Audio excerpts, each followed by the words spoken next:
record. Hitting record now. And God damn it. Do what I want you to do. We'll have to revisit. Stop doing my metronome. This is okay. All right, a little bit better, and then I've got you up on the FaceTime window. Okay.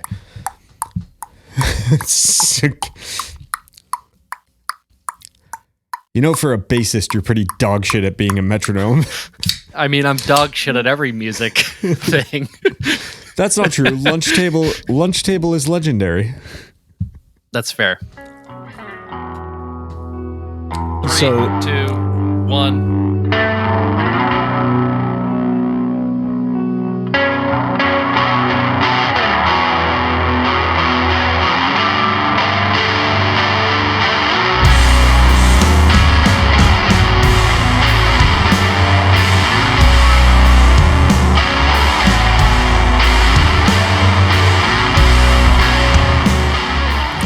So, as we were saying in our little, we were doing, oh my God, what do they call it when, Pre-show talk?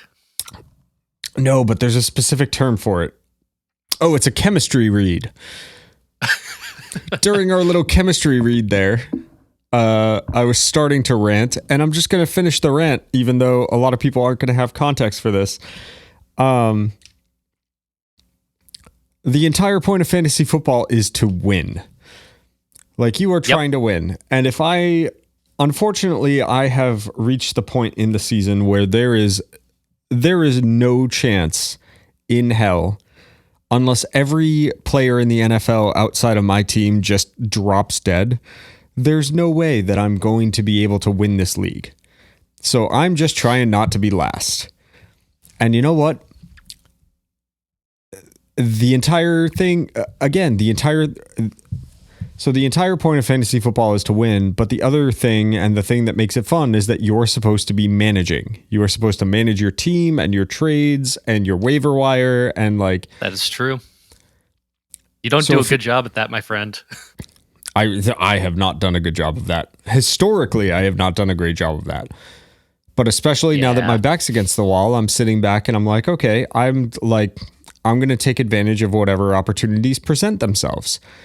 Today, there was an opportunity, for those that don't know, there was a trade that had been sitting on the block for about a week and a half.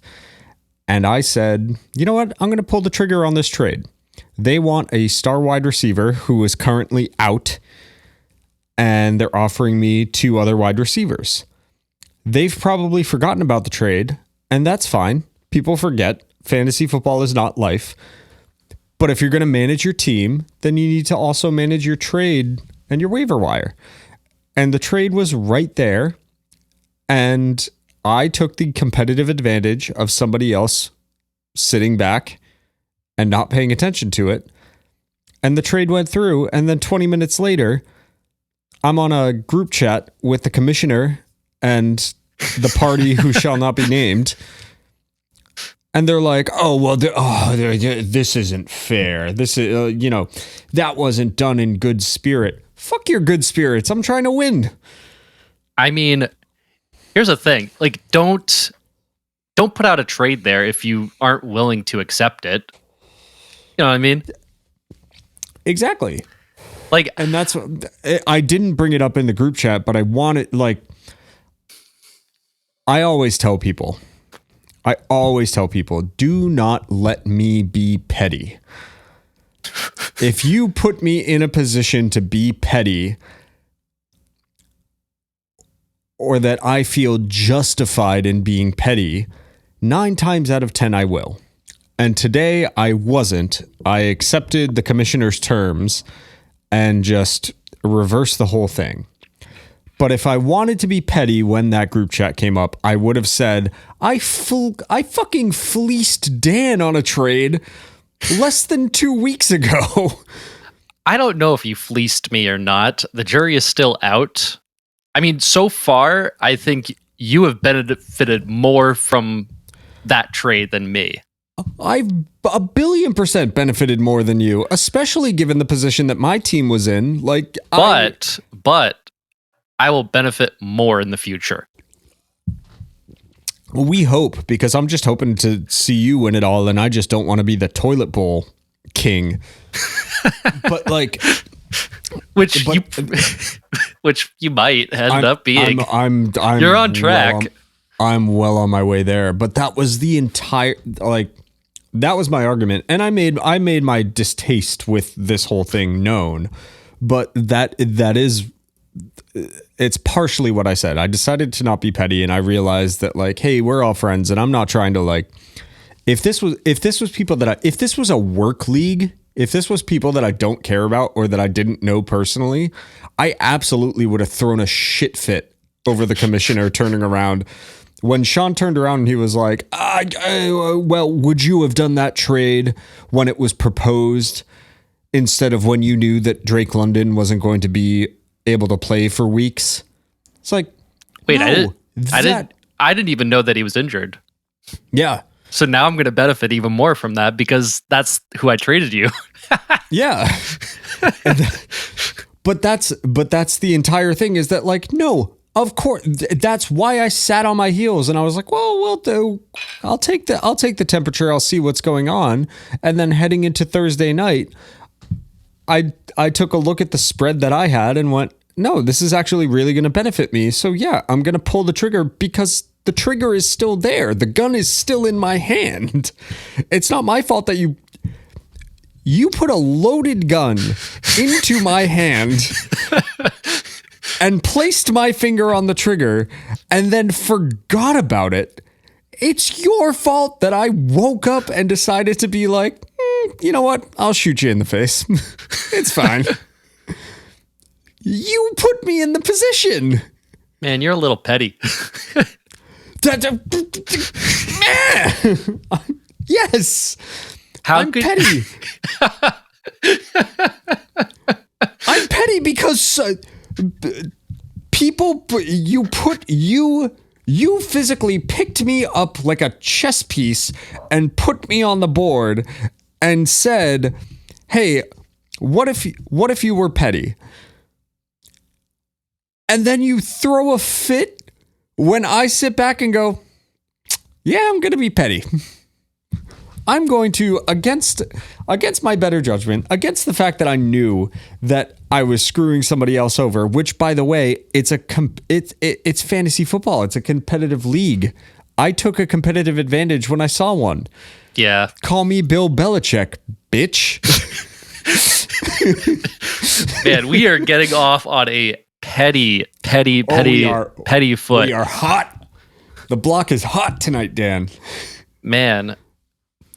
That so this happened.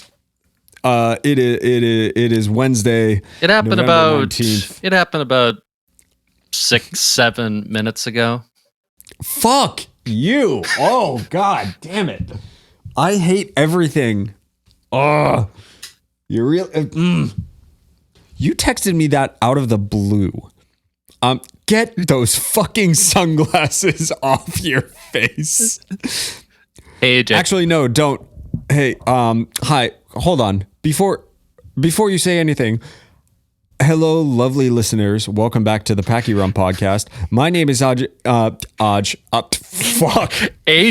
Lagambina. I am AJ Lagambina, and I'm joined by my faithful co-host Arthur fucking Myers. No, it's over here. It is Dan Mayotte. Dan, the Patriots are 9-2. Mayotte. I am.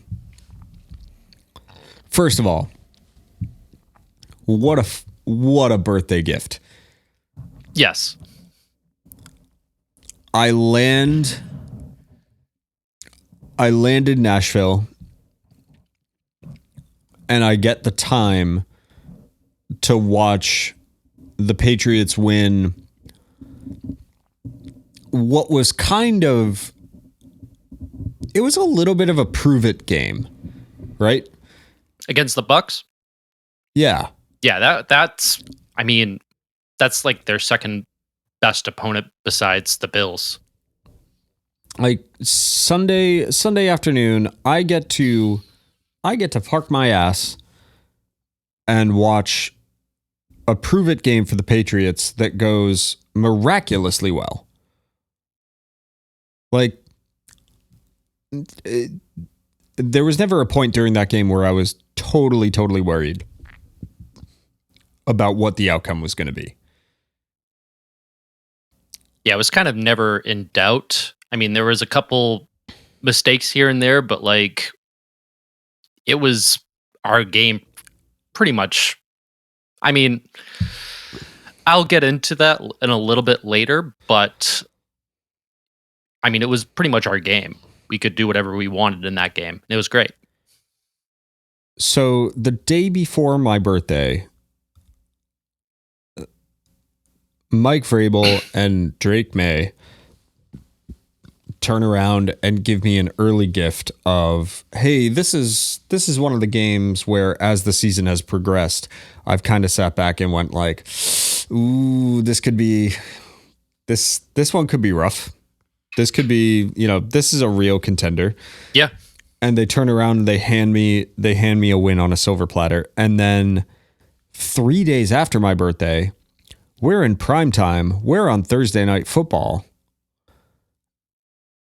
And we just stomp the New York Jets, which is my favorite. It's one of my favorite traditions as a New Englander. Yeah, nothing better than that. And they almost had us on that first drive. I turned that game on at 7-0, and I was like, this is going to be the one where the national media turns around and tells us we're fakers. But no, I got a secondary gift from this team, and I could not be happier. I'm a little worried about that because I think out of the 11 games, there's been like 8 first, like the opposing team has scored on 8, whether it was a field goal or a touchdown. So we've always been down by 7 or 3 starting off the game. And that's a little concerning. Well, I think that's where a lot of our conversations before the season I think that's where a lot of those kind of come home to roost. We were talking about it's a young team. It's not necessarily the most dynamic team. We're a little bit worried about the talent side of things. We just seem to consistently get those slow starts. Yeah. I mean, these past 2 games, first 2 drives, Buccaneers went down and scored a touchdown. The Jets scored a touchdown. The Browns did it. The Saints did it. But that's not... The Raiders did it. But that's a hallmark of a young, inexperienced, still kind of finding their way team. Yeah. That we all thought the Patriots were going to be this entire season. That was our MO going in, was like, hey, we're cautiously optimistic, but like if we finish above 500, that's going to be great. Yeah. Now that's just kind of a foregone conclusion, and the mistakes that we're seeing are the early mistakes that we are catching up on as games get deeper, and our team kind of evaluates what's being put on the field in front of them. So, it's crazy. Drake May leads the league in passing yards and has yet to have a 300-yard passing game. That's insane. Yeah, I think that's a testament to his consistency and also his growth of just like he doesn't have 300. He doesn't have 300-yard games because for a mobile quarterback and for a quarterback that has a pretty decent cannon as an arm, yeah,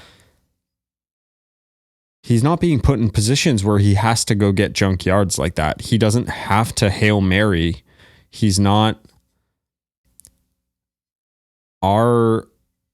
We're back. We are very much, as much as I hate listening to people in the national media talk in these terms, like we're back to the Brady days of like, yeah, you might get some really, really big yardage throws and some really big, cool trick plays or whatever. But for the most part, our offense is just going to, it's just going to be death by 1,000 cuts. We are just going to continue to slice you up all the way down the field. I kind of disagree with that because the amount of big chunk plays that Drake has had, I don't remember Tom Brady doing that. I mean, like, not in the latter half. Yeah, not in the latter half of his career. No, not in the back half. I mean, I remember the long balls to Randy Moss and Gronk, but like Drake will just like it's like spinning a top. He'll like spin the top and like it's a 50-yard touchdown pass to like Kyle Williams or like Matt Collins. And Stephon Diggs is a funny one. I was watching a video where they were talking about the fact that like there was, I think it was one of these past two games where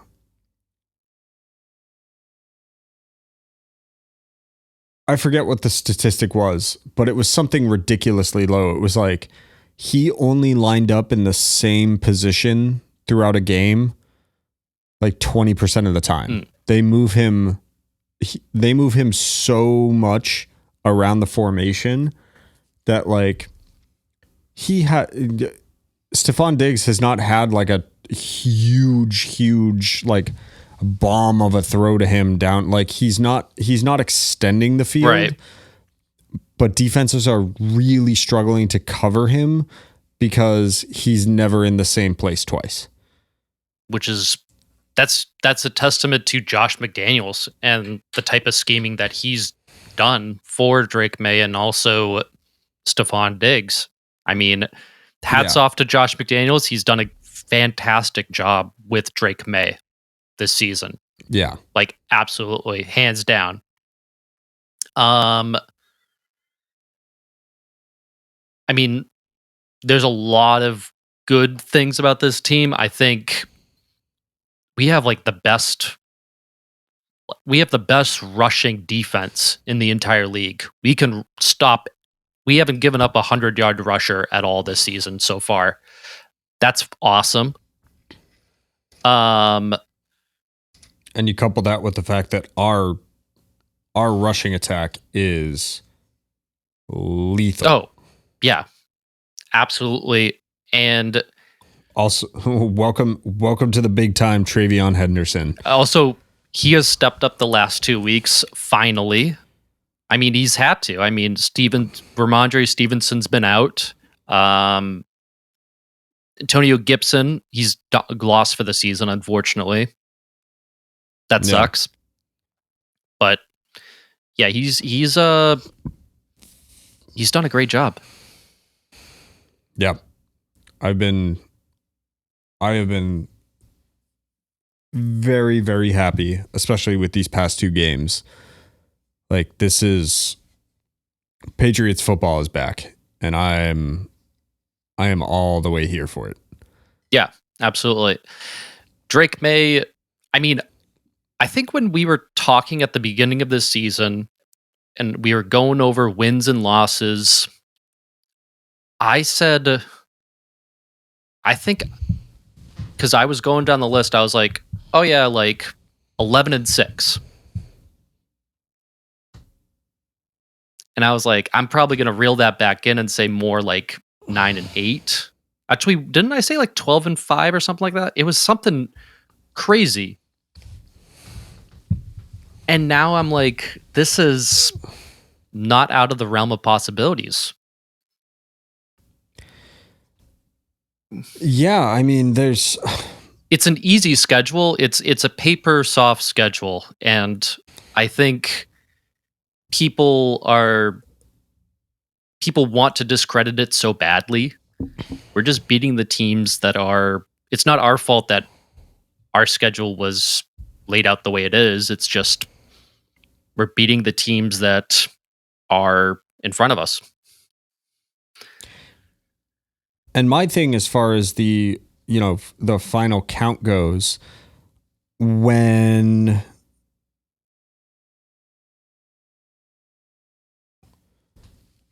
you're dealing with Cam Newton as your quarterback, when you're dealing with Mac Jones, Bailey Zappi as your quarterback, when you've got a rookie quarterback in Drake May with a rookie head coach and zero offensive line, those conversations about what the record at the end of the year is going to be, those conversations are fun because it's just, there's so many unknowns and there's just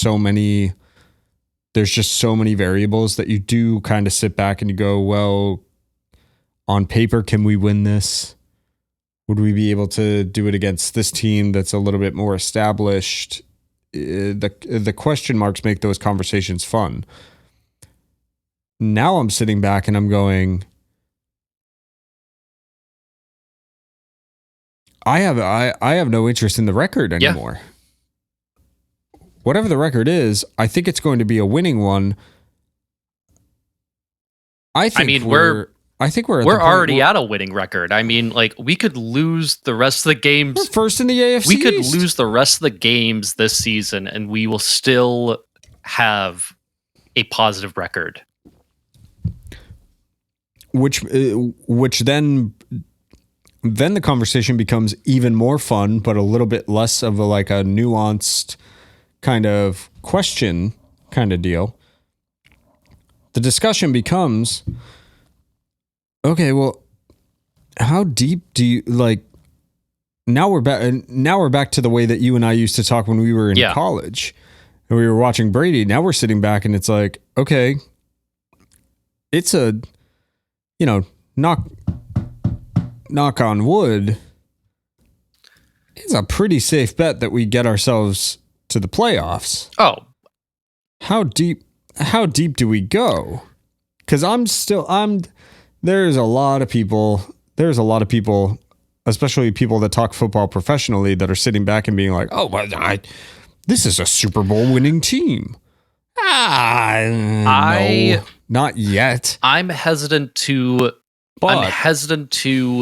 put that on this Patriots team yet, especially given who they've beaten.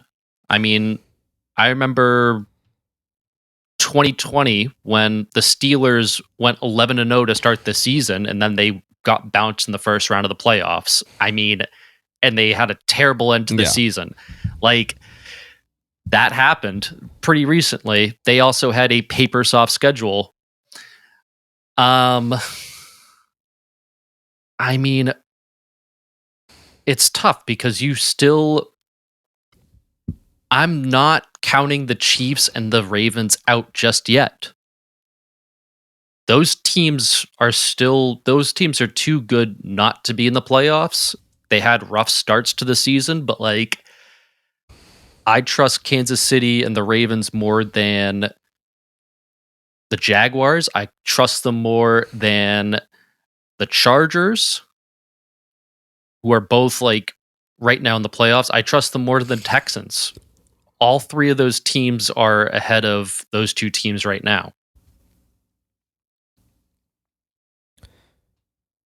I would love the narrative of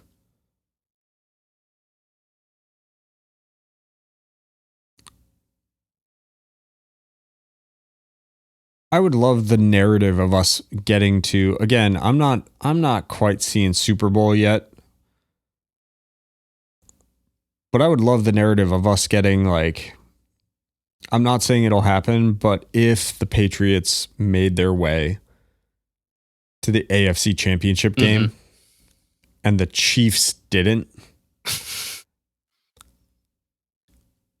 I would love that flipping of the script. Like, especially, yeah, Pat, you got five or six good years there, bud. Wait, you got everybody talking about you as the baby goat, and Andy Reid is the greatest thing that's ever happened to football. And here comes old veteran Mike Vrabel, Super Bowl winner with the Patriots, and his young prodigy Drake May wearing Patriots uniforms. Yep. And the two of you had your nice little moment, and you can tap the Kansas City fans on the head and just be nice.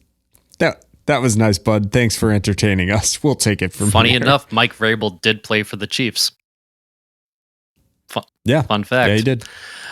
I mean, as the playoffs stand right now in the AFC, it's the Broncos number 1, and they only beat the tiebreaker because of the win percentage in conference games. That's the only reason. Yeah. So they have the number 1 seed currently. And that Broncos team, they're wishy-washy. Their defense is awesome. Their defense is great. I would not want to go into Denver to play them at all. But Bo Nix is weird, man. He's a weird quarterback. He sucks for the first 3 quarters, and then fourth quarter hits, and he's just like, all right, I'm Peyton Manning now. Yep. Second seed is the Patriots.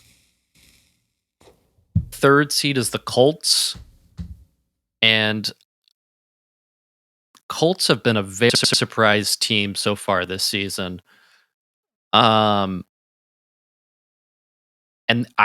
they've beaten some good teams along the way. They've beaten the Denver Broncos, who we just talked about. They've beaten the Chargers, who are currently in the playoff hunt, or like they are currently in the playoffs if it were to end today. And they have great offensive line. They have good defense. Jonathan Taylor's playing out of his mind. Daniel Jones is surprising. Like, who would have thunk that he would actually have a decent year?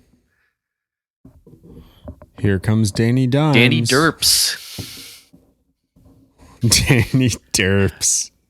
Fourth are the Steelers, and I mean, if Aaron Rodgers is going to be out, man, the Ravens are storming back. They're 1 game behind. That's going to be tough. I don't know if I believe the Steelers right now. Their defense has been painfully bad this season. Aaron Rodgers looks 41. And he looks every bit of his age. It's, Mike Tomlin somehow always gets that team above 500. I don't know how he does it. That the Steelers, I think they end up missing it. They don't look that great. We got the Buffalo Bills, who they've struggled the last couple weeks. That Buccaneers win was huge this past weekend. That was huge. So they're the 5th seed. We got the Chargers, who are the Chargers. They love to charger. They look terrible against the Jaguars this past weekend. They've beaten the Steelers. Who else have they? They've won against the Broncos and the Chiefs. So those are good wins for them. And then the final 7th seed are the Jaguars at 6-4. Does anyone trust the Jaguars? Not.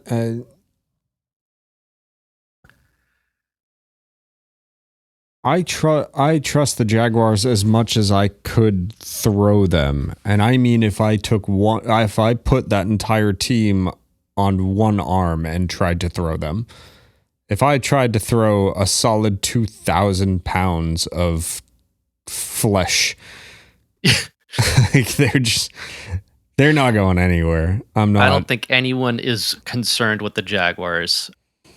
I mean, they in the least. They have a middle of the road offense right now. They're 20th in like yards for offense. They have a kind of a middle of the road defense. They're just mediocre. They are just very mediocre. So I like the Immortan Joe.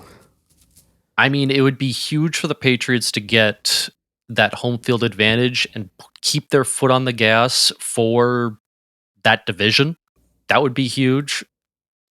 Yeah. That's going to be, I mean, they have to keep going. I think there will be a game that they are going to give up.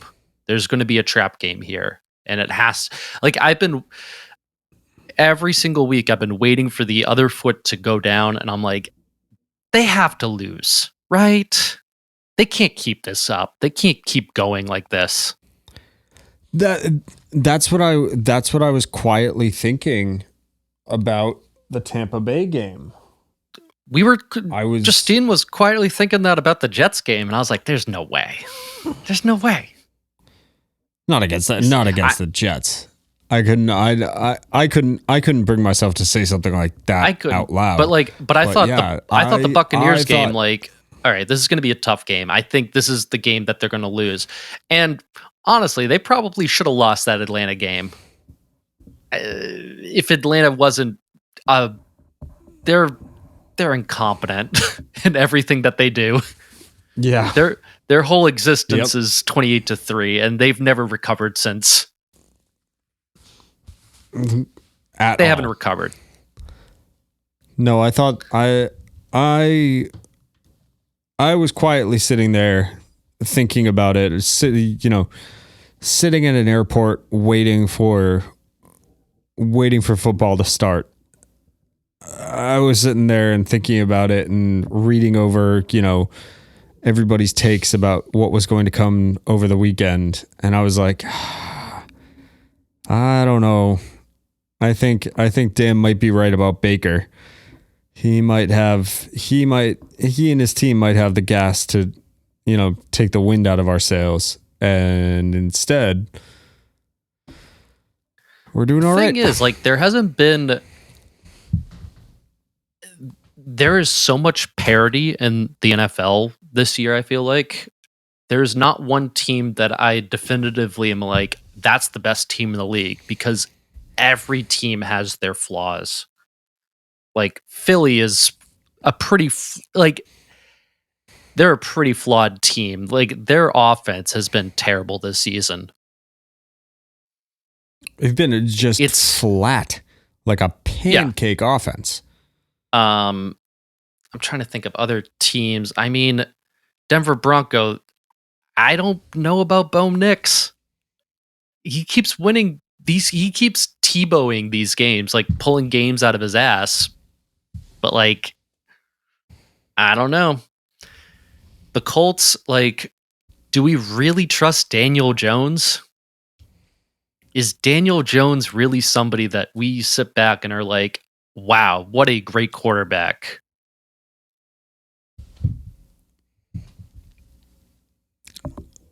I mean, I'm not buying Daniel Jones stock.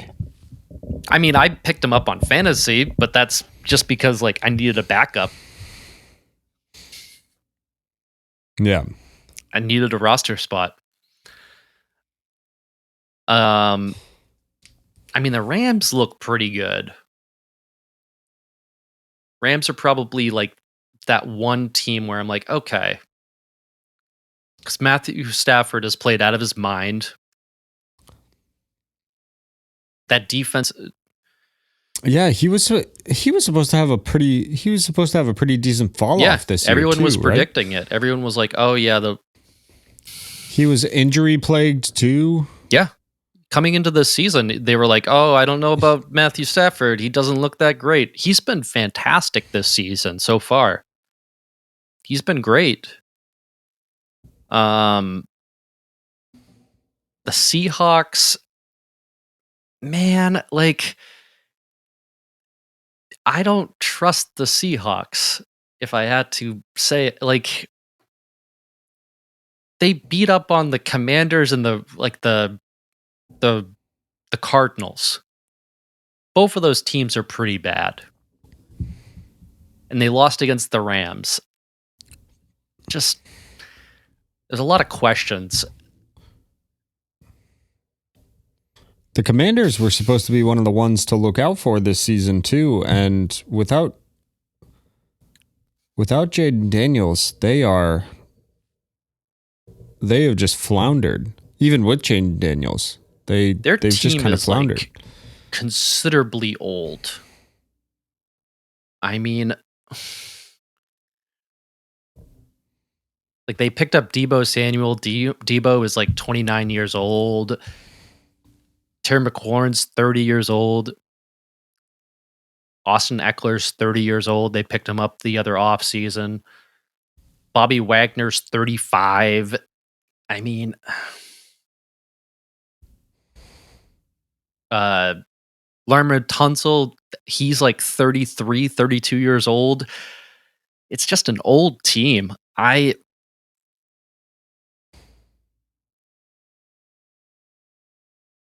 don't know. Yeah. People are saying the Eagles are the best team in the league. I don't know. I don't know about that. The Packers have looked terrible this season too. Everyone thought they would be Super Bowl contenders. They haven't been that great. Jordan, what's his name? Jordan Love has kind of regressed.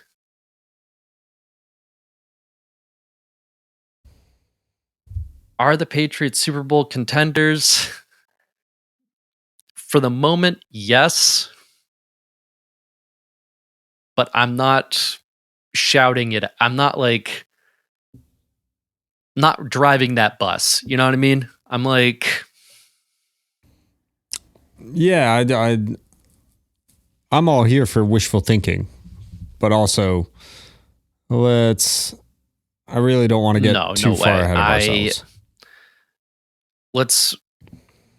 I mean, we're going to see some challenges coming up. I mean, Cincinnati might make us might knock us down if Joe Burrow's in, which he hasn't he has been injured for quite a while. We got Buffalo coming up again. That's always a tough game. Ravens. I mean, Ravens had a bad start, but they're storming back. They look really good recently. I'm not going to count them out. I mean, they had a bunch of really bad injuries to start off with, but they've been great. The Giants, I mean, the Giants are the Giants. Yeah. I mean, they beat the Eagles. Anything is possible. I mean, it is the NFL. Given Sunday. Do you think Drake May... Well, I'll say this. As it sits right now, Vegas odds says that Drake May is the MVP. Do you think he is the MVP?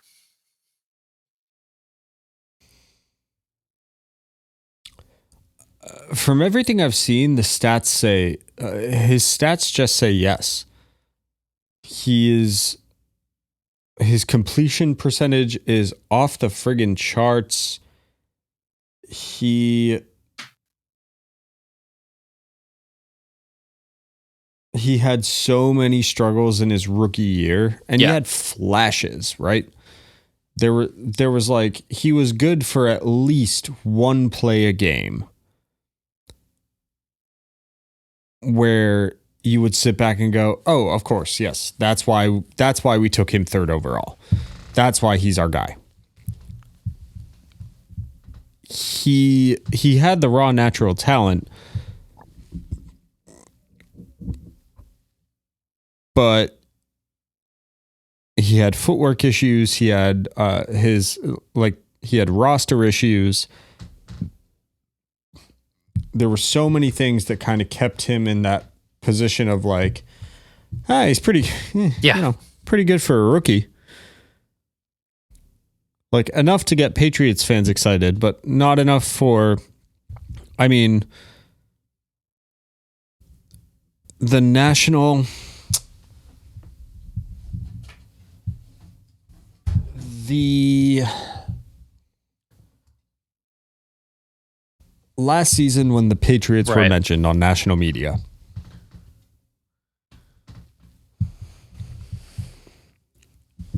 more than half the time, they were being mentioned because of like a Gerard Mayo kind of fumble in a press conference. Or it was highlights against the Patriots. You know, they've got this hotshot young quarterback, and they've got a defense that's supposed to be like very solid because it's very similar to the defense that they had the past couple of years. And look at the Patriots just fumbling like they're still in a rebuild. So to have this season where little bit of a slow start to the season, but then to watch Drake become like a Josh McDaniels disciple and to just start becoming an insanely good road quarterback and home quarterback. Again, the quarterback rating, the completion percentage, the highlight reel plays, and honestly, one of the like bellwethers, one of the canaries in the coal mine for these kind of conversations for me is who is Colin Cowherd talking about? Because I happen to agree with a lot of what Cowherd says. But he is like, Cowherd is kind of the boomer version of Dave Portnoy. He is chasing engagement. He is constantly chasing, what's the hottest take that I can put out here to get the people talking and to get the views on this video or this segment or this whatever. And Colin Cowherd spent a shit ton of time talking about Tom Brady and Julian Edelman and Rob Gronkowski and like all of the Patriots stars.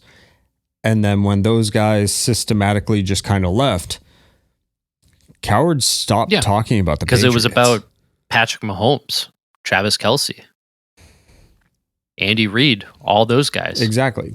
It was that. And it was hot takes about Lamar Jackson and continuing his never-ending tirade. He's never forgiven Baker Mayfield. He's tried to make nice so many times, but then he gets in front of a camera and just can't seem to sit back and be like, hey, I was wrong about you and your abilities as a quarterback, because it makes for more interesting television and radio. I mean, he's a professional rage baiter. But the point, kind of, yeah. He is, I mean, I hate that he says the quiet part out loud, but there are a lot of times, and part of the reason why I still kind of back him as a football broadcaster in particular is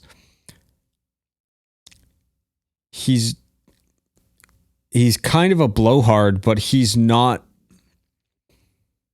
Yeah. I don't think he's that much of a rage baiter. I think he is so like, I've got my take and I'm confident in my take, and I've got the ideas to back up my take and to defend my take. So I'm going to say it whether you like it or not, regardless of what like the prevailing wisdom might be. So the fact that for 3 to 4 years, Colin Cowherd was not talking about the Patriots unless he absolutely had to. And now all of a sudden this season,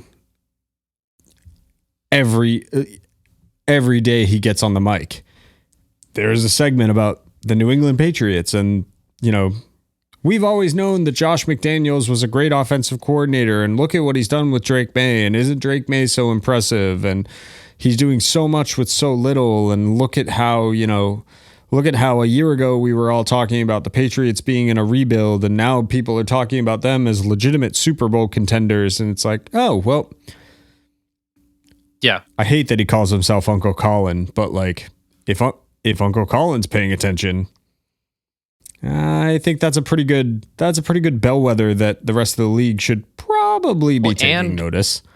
Mike Vrabel is a great coach. I mean, he is a ballsy coach. He kind of has that same energy as Dan Campbell, where like you're going to roll the dice, go for it on 4th down.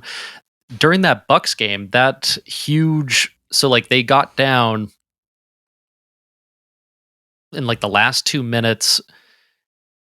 Drake May kneeled the ball on 1st down to run out the clock, and then go for it on 4th down to get the touchdown, like on the very, like, not giving the Bucs any time to make a score. I think that is a ballsy move. If it didn't work, that would have been. I still back it on. Yeah, he would have been clowned by everyone. I see the vision, what he was doing. I see what he was doing. I don't think it's a bad move to go by. He was like, we're going to win this game. And that's just great coaching. And I've got two little points on the Vrabel train. Number one, and this kind of tangentially ties back into the conversation about Colin Cowherd, because he was the one that pointed it out. And I was like, I haven't thought about that because I've been so Patriots focused and so excited about the Patriots.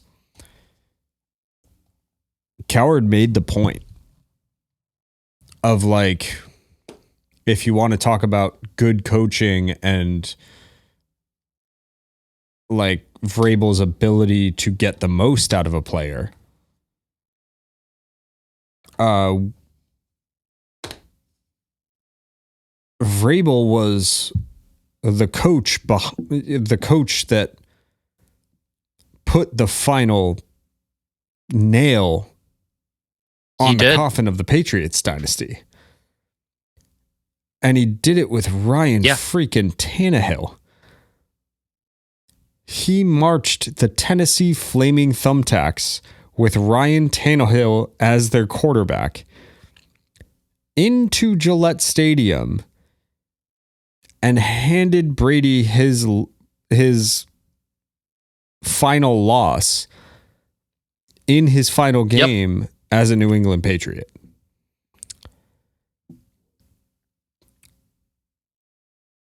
If you flash yourself back to 2019 and think about, like, obviously we didn't know that in that game. There were rumors and everything else. But like, if you're a Patriots fan and you flash back to that moment and think about the totality of what that means, to basically, as a former Patriot yourself, be the away team's coach play Belichick at his own game and do it to the point where there was no doubt in anybody's mind after that game, like, oh my God, Tom Brady is leaving the Patriots. Mike Vrabel was the waiter that handed us that on a silver platter with a joke of a quarterback. I mean, as Ryan Tannehill he wasn't a bad quarterback for them. Like he was compared. No, but just compared to the talent in the rest of the NFL, compared to we're living in the age of Lamar Jackson, Patrick Mahomes, like Joe Burrow being like an incredibly good quarterback, you know,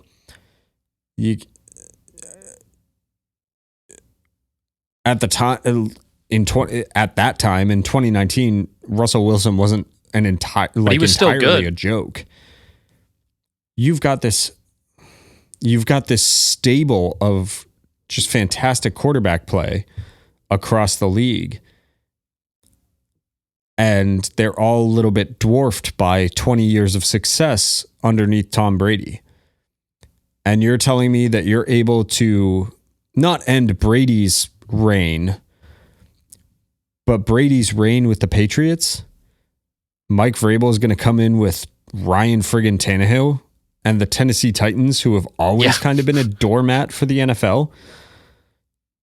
You're gonna march into Gillette Stadium and ruin 20 years of success with Ryan Tannehill as your quarterback. That's fucking impressive. I mean, they had more to that team, though. I mean, Derrick Henry, like Derrick. They absolutely did. Derrick Henry was the engine of that offense. Let's 100%. I'm simplifying a lot, but you're able to do that with that as your roster. That's pretty friggin' impressive. And then the other thing that somebody, I don't think it was Coward. I think it was one of the other, clips from one of the shows that I saw where somebody pointed out one of Vrabel's superpowers is that he still, they said it kind of condescendingly. They were like, oh, Vrabel still thinks he still thinks he's in the locker room. He still thinks like he's a player. But you watch the media videos after all of these wins of Vrabel standing outside of the locker room, and he's dapping up every single one of his players on their way in. He's screaming down the sidelines, following his running backs as they're on their way for touchdowns. He's like, absolutely, he's a player's coach. It's refreshing, honestly. And I think after 20 years of Bill Belichick, and he's this gruff and like no nonsense guy. We get somebody who then we get Gerard Mayo, who was a player's coach, but I think he lost that locker room. Mike Vrabel was like, he's a perfect combination of Bill Belichick and Gerard Mayo. Yeah. He's no nonsense. He's going to expect the world from you, but he's not going to expect more than what he deserves or what he thinks he's earned. And he's not going to give you more than what he thinks you've earned. Yeah. Absolutely. Sorry for all the jangling, guys. I've got keys digging into my ass. I mean, I think it's also to give more flowers to Mike Vrabel. He did a fantastic job putting together this coaching staff between Josh McDaniels, who has done a fantastic job, but he's not the only one who deserves credit. Thomas Brown, who's also on that staff, I didn't know this until recently. He was the interim head coach of the Chicago Bears last season. So he has that. I mean, I think that having former head coaches on the staff is always great. Doug Marrone has done a great job with that offensive line, former head coach. I mean, he's done a fantastic job, and every player who we've signed over this offseason has had a significant role, and they've done a fantastic job. Yeah. Shout out to the Patriots. I don't know if they're Super Bowl contenders. They have to lose a game eventually. We'll see.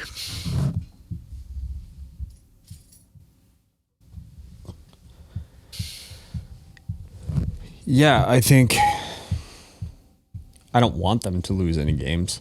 I think it's statistically likely that they're going to, and come what may, I think Drake May is going to be able to. I think he's going to be able to recover and figure. Have you been keyed online to Drake May's wife's and May's TikTok?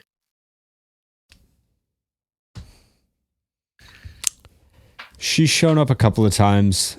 Have you read the feed. comments on those videos? I have physically not.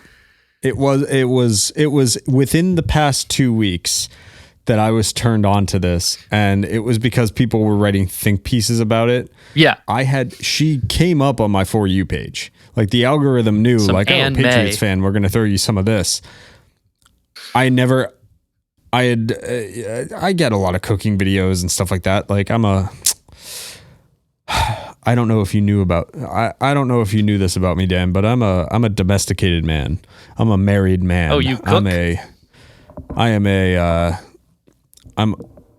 a husband and a father, and yes, I do cook. It's not just slapping chicken nuggets on a sheet pan and throwing it in the oven.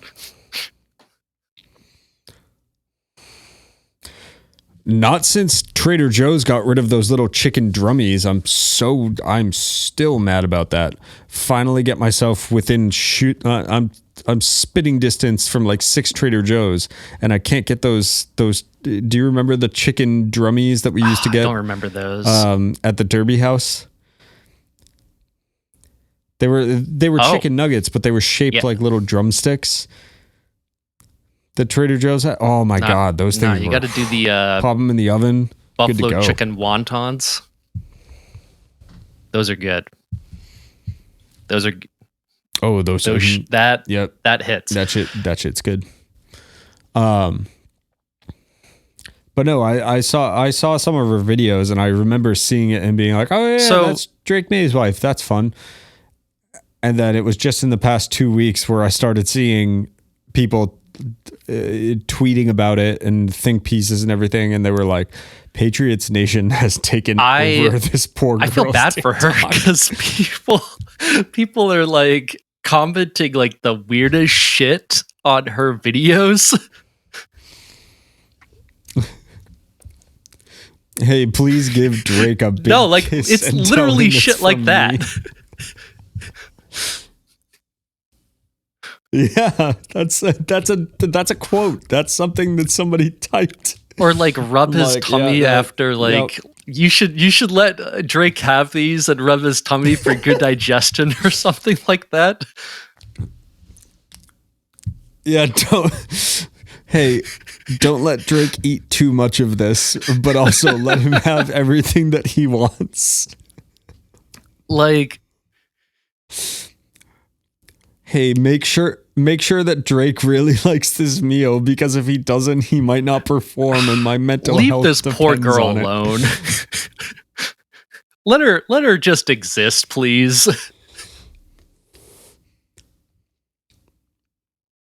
I think it's funny. I think it's good natured. I think most people are like, it's a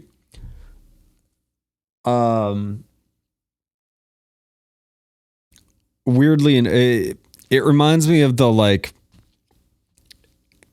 It reminds me of some of the funnier moments from Absolute Punk and the Bridge 9 board.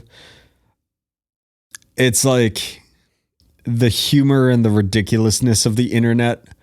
Like you don't get a lot of that in TikTok comments or YouTube comments or whatever else. It's, you know, it's not often that you see wholesome content of people just being kind of ridiculous and being like, make sure you take care of our husband's meals or whatever. Like, you will never, like, I've seen ones where like, you will never love Drake May as much as I love him. I'm like, that's a little crazy. I'm like,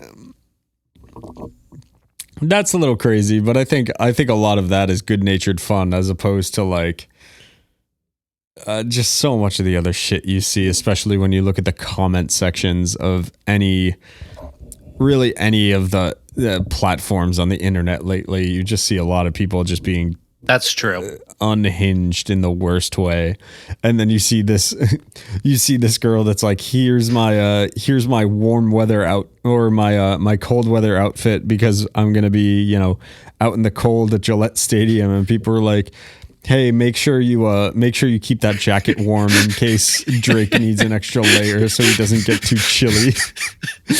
Like, Jesus.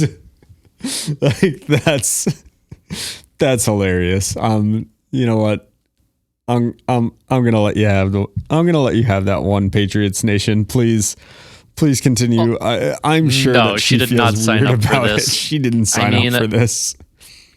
This is a very likable team. I can't remember any Patriots team being a likable team.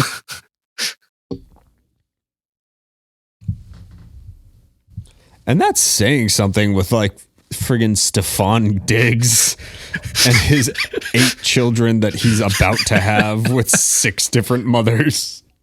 Yeah. You got Ann May. Ann May is out here making apple crumble for the team, and she has to go sit in a box next to RKK's decaying corpse and Cardi B. Like, what a cast of characters. It's so... The Gillette Stadium is starting to become Cheers. It's just like, it's the most ridiculous cast of characters. That is so unlikely. Like, they're all like, I just wouldn't expect the hype and the people liking this team as much as they do. It really, the only reason why I wish anything good for the Chiefs is I would love an AFC championship game at Gillette Stadium, and the war between Patriots Nation and Ann May versus the Chiefs Kingdom and Brittany Mahomes and Taylor Swift. The culture war. Oh my God, the like the war of the wives. You got one side of the stadium that's Cardi B and Ann May, and the other side of the stadium is Taylor Swift and Brittany Mahomes.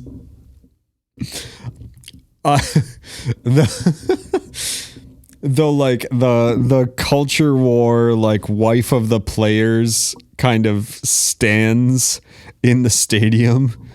It would be so funny to watch the comment sections just ignite. It'd be entertaining. I mean, I'd be all right with it. As it sits right now, it might not happen. I mean, I wouldn't mind the Chiefs coming. I mean, that could be a wild card matchup. We'll see.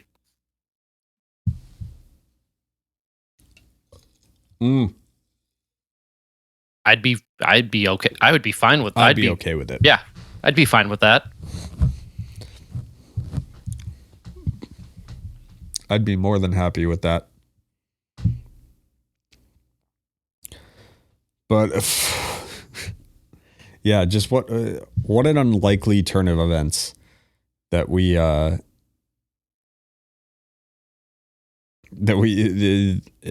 like culturally, the Patriots rise to significance in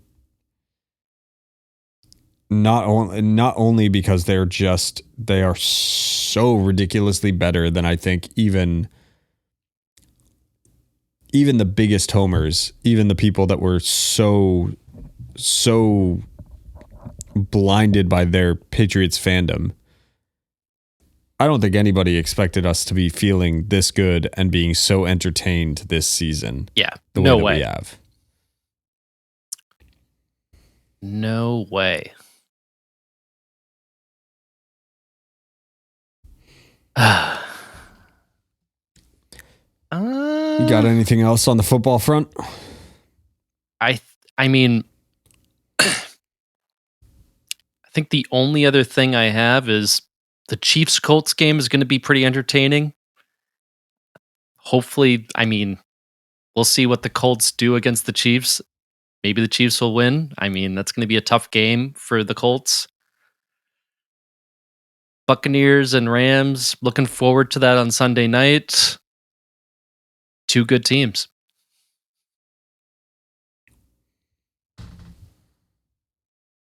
Oh, absolutely. Same. I'm ready for another weekend.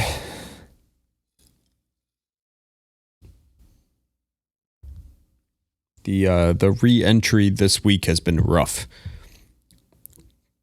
Took an actual week off from work and responsibilities. I got back to it on Monday and I was like, this is terrible. Bring me back to football and not caring.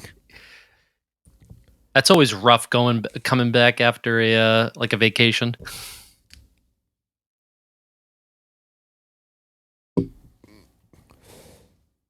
Especially after this was the first vacation that I've taken in a while where it wasn't like, oh, I have to get up and I have to go to this place or I have to go see these people or whatever. And for those of you that have listened this far in, I am sorry to a couple of people that I wasn't able to see while I was down in Nashville. I kept it very close to the chest because I just wanted to relax. I didn't want to have to do something every day of the week and be all around people. I needed to just sleep and be lazy and absolutely. Enjoy some time you off deserve and it, enjoy buddy. my birthday and whatever. So shout out to the people I didn't see. I'll see you guys soon. I'll make big 30, baby. I don't think it's a coincidence that the day after my 30th birthday, my back started acting up again. That injury from that military gun show just flared up for. How did you get injured at military gun? It was so bad. Because Nashville kids don't know what to do when somebody stage dives, and I should have known better. And I didn't because I wanted to stage dive for one of my favorite new bands, and it was like a year. It's time to retire, buddy. Pack it up. And yeah. Pack it up. It's time to retire. You can't make me.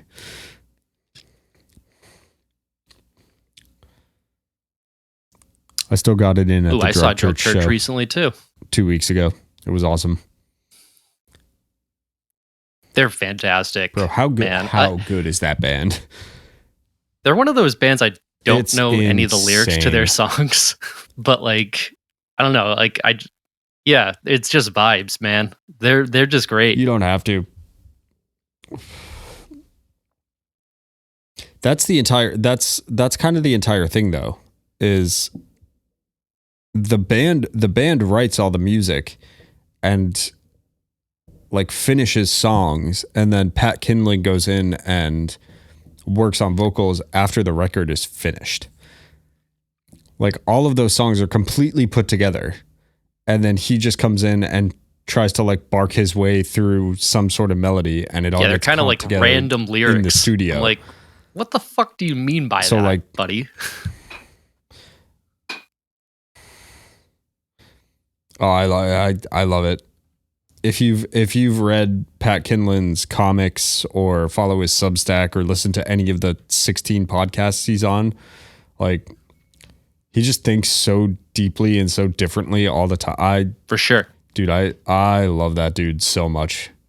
I think he's one of the coolest public-facing figures of my lifetime. Ridiculously cool dude, ridiculously cool band. Yeah. Funny to see them playing in front of Hot Mulligan. That is funny. But them, I was so excited. I didn't realize when I got tickets on that Sunday. I knew that Drug Church was in town. I knew it was the Hot Mulligan tour because of the podcasts. Oh, yeah. I didn't realize that Anxious was the opener. And I remember texting you. Well, I texted you first because I showed up to the 9:30 club and like I went and got a beer and I was wearing a Patriots hat and some other guy had the City Connect Green Monster Red Sox hat on. So I was talking to this guy and we're in the middle of a conversation, and in the middle of the conversation I just go, God damn it. He's like, what? I was like, of course they're playing Transit right now. Follow me into the night. Why even ask why? Like, fuck hey, man. Like, young New England Long Lost bullshit. Friends is one of the best pop punk records of all time.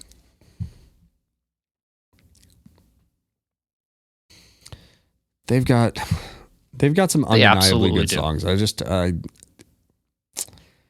They were never that bad. They were never. I mean, I saw them in church basements back in the day, so I have a special connection to them.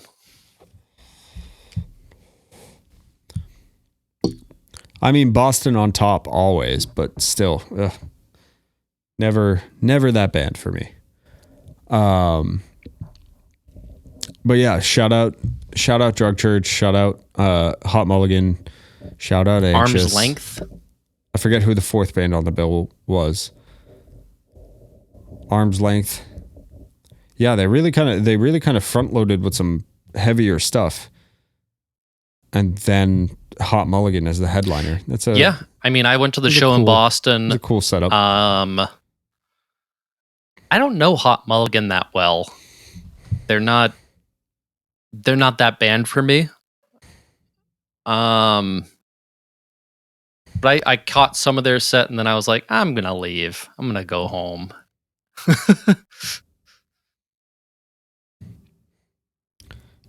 Yeah, I didn't stick around for the entire set. I know a few of their songs. They're very big for Hot Mulligan's interesting. Oh, absolutely. They're very big for a lot of like former Tumblr kids. They like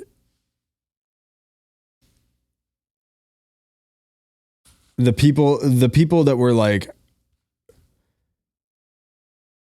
the people where Tumblr was their entire personality for a couple of years really, really love Hot Mulligan. Yeah, they do. I mean,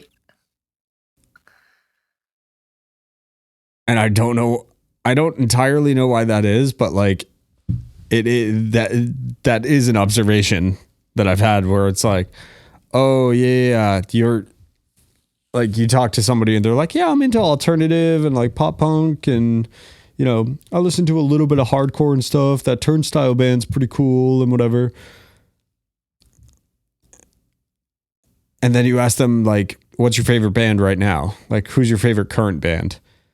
Like, oh, Hot Mulligan for sure. You're like, yeah, you spent they kind of sound like real friends to me. Life on Tumblr, didn't you? Like, that's who they remind me of.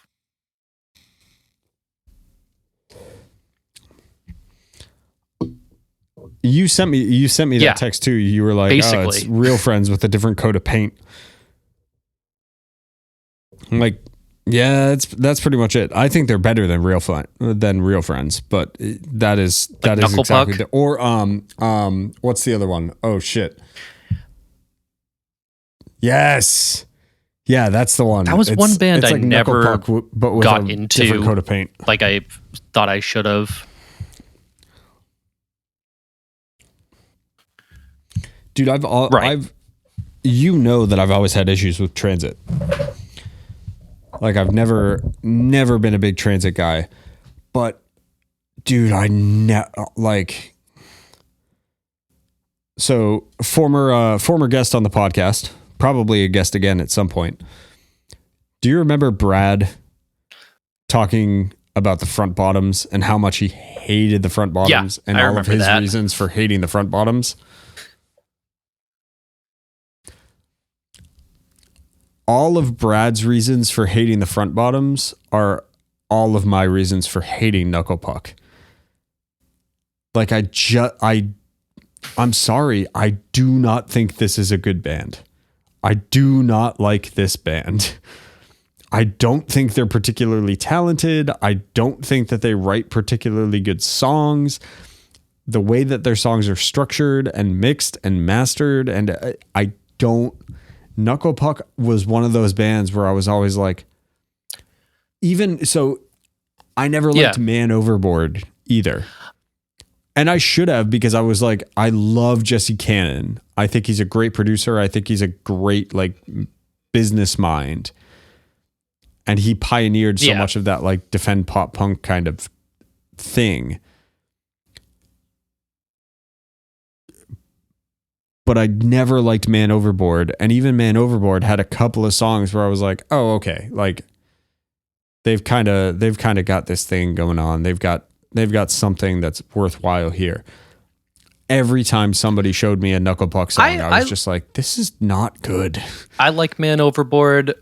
It's just so not my taste. Real Talk, I think, is a great album. I enjoy that album a lot. Yeah, the thing is, there's so many options for bands. Like the internet is great in you get to hear so much new stuff, and like there's so much to listen to, but like it's just overwhelming, and some of it is just like bland. A lot of it is just kind of uninteresting, and you later are like, you think about that band and you're like, oh yeah, now I kind of understand why they fell off or they don't tour anymore. I mean, because they weren't, they didn't contribute anything that. I mean, there's a reason why of other bands out of already giving you all the bands in that kind of scene, you have the Wonder Years and the Story So Far, who are touring and writing consistent albums.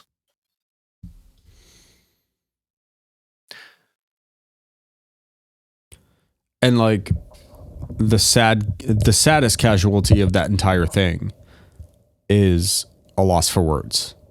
Like brought the Wonder Years out on some of their first tours, brought the Story So Far out on some of their first tours, brought out like Man Overboard. And I mean, honestly, if A Loss for Words hadn't written The Kids Can't Lose, I don't think we get the Story So Far. I don't think we get that like subsect of the pop punk thing that Warped Tour so took over in those later years.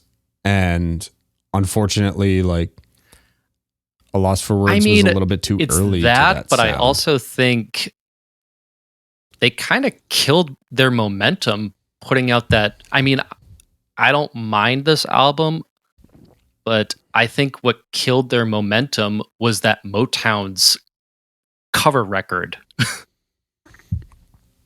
Kind of killed all the momentum for them. No Sanctuary is a great album. I don't think people really gave it a chance because they were like, oh yeah, you're the band that did the Motown's cover album.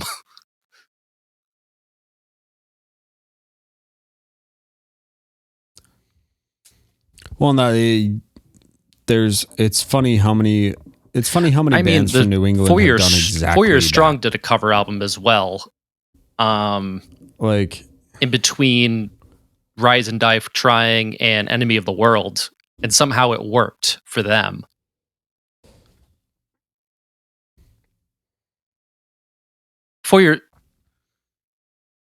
They also, I mean, Rise or Die Trying came out on Pete Wentz's label.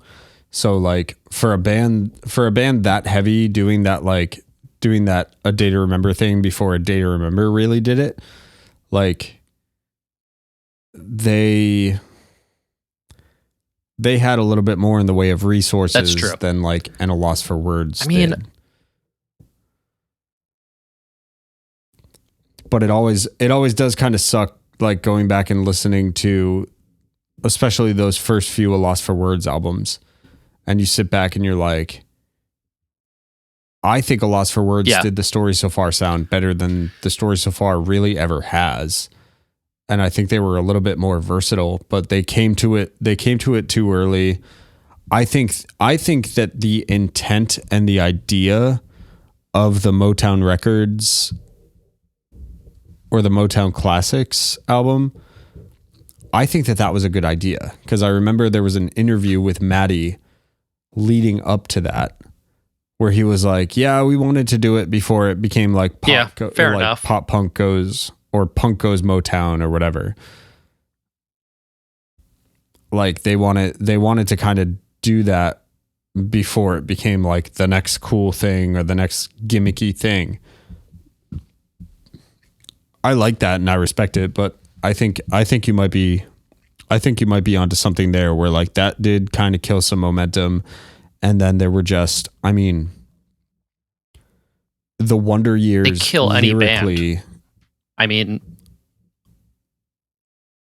what was it? I mean, it started.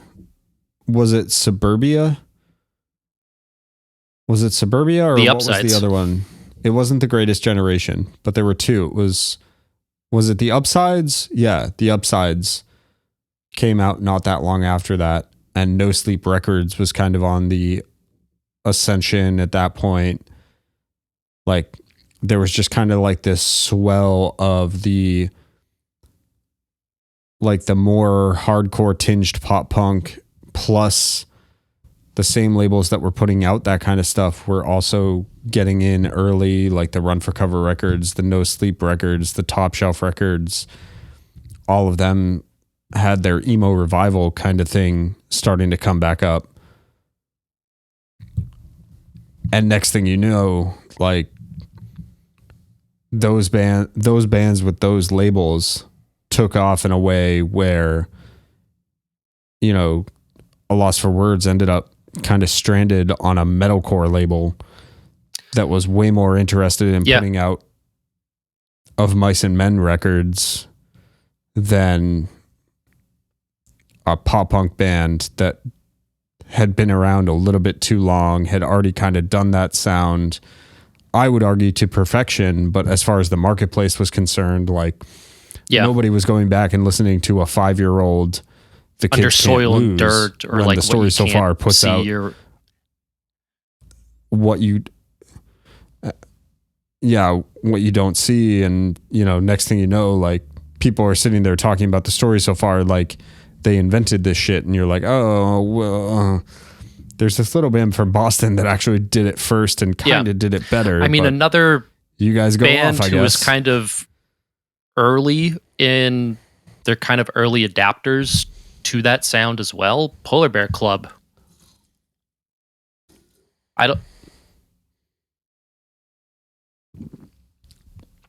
Polar Bear Club's a really interesting one because they straddled I love the Polar Bear Club. Because they had their... Yeah. Well, and they had this really interesting kind of trio of things going on with that, because not only was Polar Bear Club very much linked to that like hardcore tinged pop punk, like The Story So Far or A Loss for Words, That was number one. Number two, they were also signed to the right label at the right time and started transitioning more towards that like emo revival, grunge revival, like 90s kind of thing. And then the cherry on top for that band that really kind of made them weird and unique in that space, they had the Long Island, for lack of a better term, Long Island hardcore connection. They also had the I Am the Avalanche, The Movie Life, Taking Back Sunday, Brand New. Like they had that Long Island thing going on too, where it was like they kind of stood out on their own amongst all those guys. And I mean, they were good on that just because like they were a really weird kind of. Polar Bear Club reminds me a lot of Hostage Calm in that like, yeah, you kind of get lumped in with like pop punk and you do have a lot of that actual pop punk sound. But then there's like Hostage Calm had this whole kind of independent hardcore basement show kind of sound, and I hate this word, but vibe going on.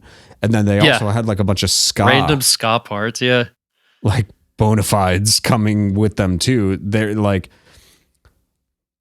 they were so, Polar Bear Club and Hostage Calm were really interesting parts of that entire, it wasn't even really a scene, but that like that era of music, they were on these labels that were really like, when Top Shelf and Run for Cover and No Sleep, well, they weren't even. Rise, they were like signed to Bridge 9 thing. for a little bit, and then switched to Rise.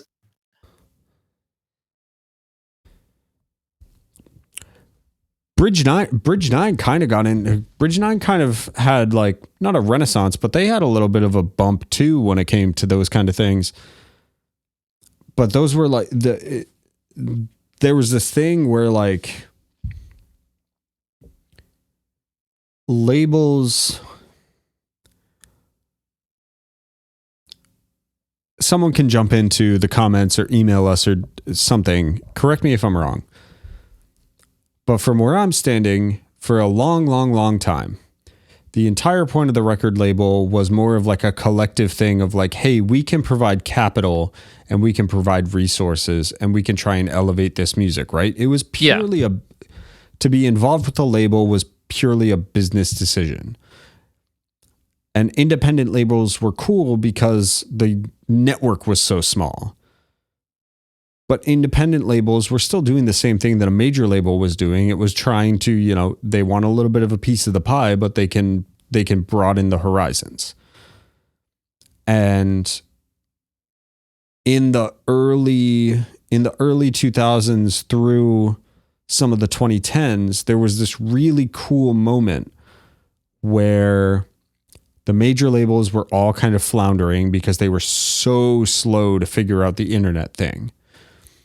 And you had Run for Cover Records, Bridge 9 Records, Top Shelf Records, No Sleep Records, to a certain extent Fueled by Ramen, even though they had their Atlantic or Island or whoever their major label, upstream was.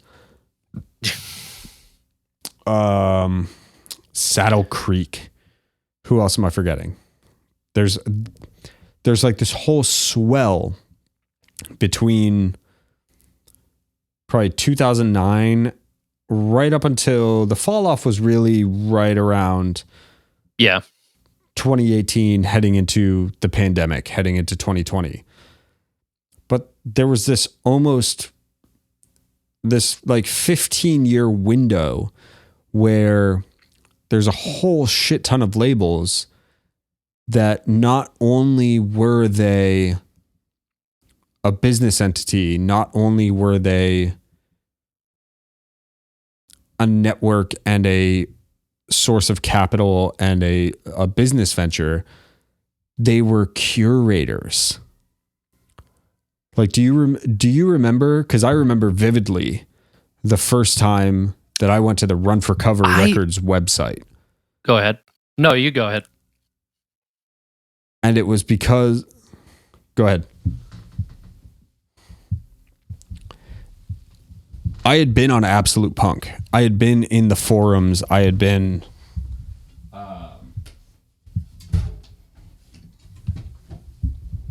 on Absolute Punk. I had briefly been on the Bridge 9 boards. But I remember... I think it was Absolute Punk where somebody posted... I knew Basement because I was also on Tumblr a little bit. Like I had seen some of like the Tumblr edits or whatever. I knew of Basement. I knew what was going on or whatever. But I remember my main site was Absolute Punk, and somebody posted about Daylight.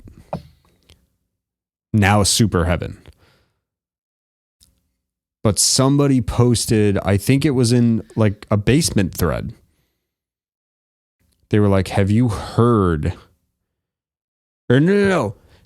It wasn't Basement. It was, I was in the Nirvana, like the Absolute Punk Nirvana thread. And somebody was like, have you heard this fucking song? Went to the YouTube, found out that there was a record to pre-order. I was just starting to get like really into vinyl.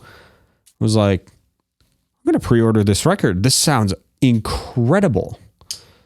Like, I knew Title Fight too. I didn't know that Title Fight had the Run for Cover Records, connection. Until I go, I'm going to pre-order this Super Heaven record. This sounds sick. And I can get in on the ground floor, and this will be like a new cool band. Yeah. And I haven't heard like a modern band really sound like this much like grunge. And then I started looking through the rest of the website, and I was like, oh, I've heard Basement. I know Basement. That's sick. They're on this label too. Title Fight? Title Fight's on here? Through Title Fight, I knew about Tiger's Jaw and Hostage Commons, and you started looking through the Run for Cover Records website, and you were like, holy shit. And it kind of clicked in my head that like, oh, I had never really cared about record labels outside of knowing like the Fueled by Ramen like pipeline that made just stars out of everybody. I had never really sat back and thought that much about like, oh yeah, fucking record labels. Record labels as curators. I didn't look into Run for Cover for a while. I remember hearing Tiger's Jaw. I remember hearing like the self-titled album. I remember hearing Title Fight. I can't remember when I first looked at Run for Cover as a record label. I was just like, oh, like this is a cool band. I'm going to listen to them. And I don't think I really cared until like 2014, I would have to say. Like 2014, like I knew about Basement. In fact, I remember when they broke up the first time. Like I remember I wasn't quite into them yet, but I've heard about them, and my friend Paul was just like, I'm so mad that like their last show is in is in Pennsylvania. Like I forget where it was or what it was, but like he was like, I'm so pissed that I can't go to their last show in Pennsylvania. And I don't know. I don't remember Run for Cover at all. When I first heard about them, I was like, oh, all these bands are part of this. I'm like, oh, cool. Like, sick. Like I'll check it. I'll check out some other things as well. And I remember for a while, like anything that they put out was money.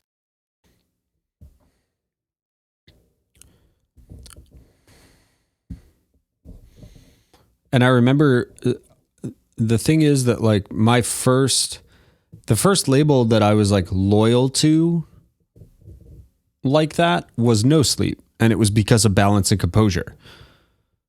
But that was mostly because the No Sleep merch store had all the best Balance and Composure stuff. And I was obsessed with that band. It didn't click for me that like, oh, No Sleep is curating a lot of stuff like this. It wasn't until that Daylight record, and it wasn't until all of a sudden the dots started connecting when I dug through the Run for Cover website. And that was when the Run for Cover website still looked like it was built in 1999. Oh, like right around the time that they first started accepting Bitcoin, but before they like rehauled the site. Well, and it was right around the same time that Jar by Superheaven debuted. I just remember looking through and being like, oh shit, I like Basement. I listen to them on Spotify all the time. My friends and I love Basement. My friends and I fucking love Title Fight. Title Fight they have an EP. Like, what the hell is all this? And it wasn't until I started digging through Run for Cover where all of a sudden I was like, oh shit, like a record label can be like a curation service. Like they are actually putting together a roster of things that are I think related and cool, and they were like early adopters of social media. They kind of, I'm just going to talk about Run for Cover. And I mean, there were some other labels that were doing it at the time who started to adopt this, but like Tuesdays with Tay kind of blew them up out of because of that, you were finding out about different releases that were going, like they were doing. And I mean, who cares about a guy who answers a bunch of questions on the internet, but like you're there because I mean, the concept is kind of silly if you think about it. It's this random guy who does mail order who just answers a bunch of questions on a Tuesday. It's genius, honestly. It kind of, and you kind of get to know the people who work there, and you don't really get to see the behind the scenes of how a record label works and who actually works there and what they do. And that they had that kind of human connection that I think, for example, like a Fueled by Ramen will never have. They won't have that personal touch.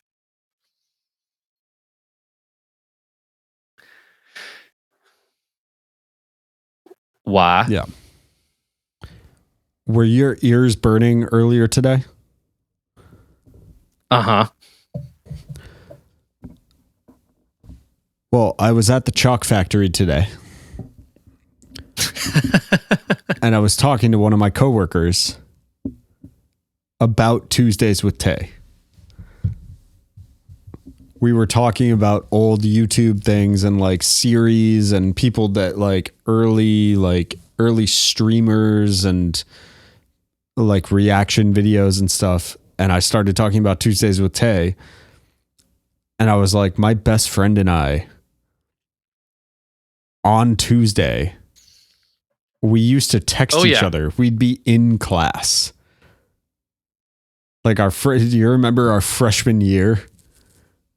We'd be in class and we'd like get the notifications, see it pop up on our laptops or whatever, like the new episode of Tuesdays with Tay just dropped, and we text each other every time. When are you off? Every time. We got to get back to the dorm. We got to watch Tuesdays with Tay. It's every Tuesday. Every time it got posted, we were like, we got to go watch Tuesdays with Tay. It was appointment viewing. I don't. Tuesday is such a random day.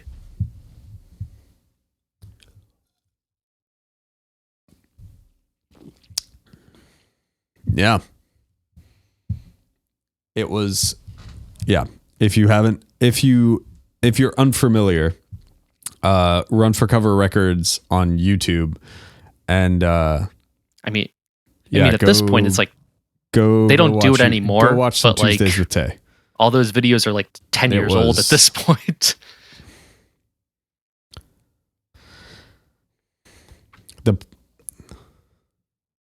The playlist is still up there, and if you start from the beginning, try and tell me that you're not hooked. And then there were special episodes. They did a special one for like the 200th episode. Oh my God. Tay goes to Bloodfest. Oh. Tay and Little Tay go to Bloodfest. And what's his face from Tiger's Jaw? What was his name? Luke. Luke goes to Bloodfest. I'm probably going to have to watch those after this. Luke and Tay go to Bloodfest. You smoking that milky filter? Bro, I'm fiending.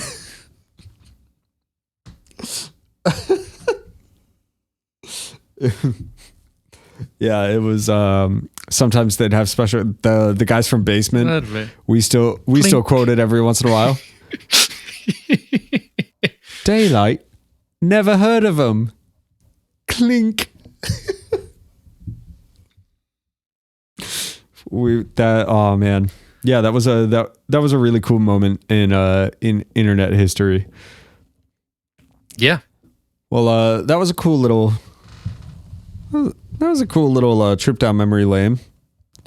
Do you want to? Do you sure. Do you have time and energy? And do you want to I just want to say this. Do you want to go through my random thoughts the last corner random from this week? Thoughts. One of them was the longest parallel park. I saw someone. I texted AJ. I just saw the longest parallel park, and it was the exact same thing. They drove 3 cars in front and then backed up on Commonwealth. And if you know anything about Boston, on Cobb Ave, and they did one of the longest parallel parks. Cobb Ave. Oh seen. No. Yes, I stood there and watched. Did you stand there and watch and judge? I was, yeah. You're like, look at this idiot. I was like waiting for my train, and I just look up, and I'm like, look at this fucking Yahoo.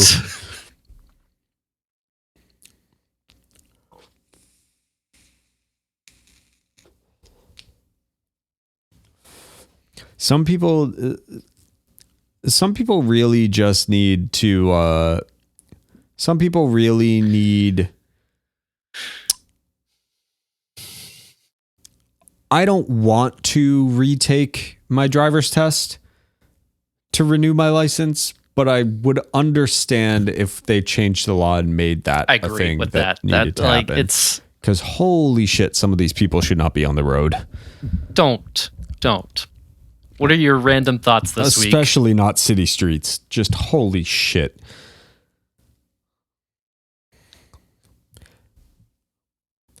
All right. Note number 1. Palace intrigue. Palace intrigue. Explain. Epstein.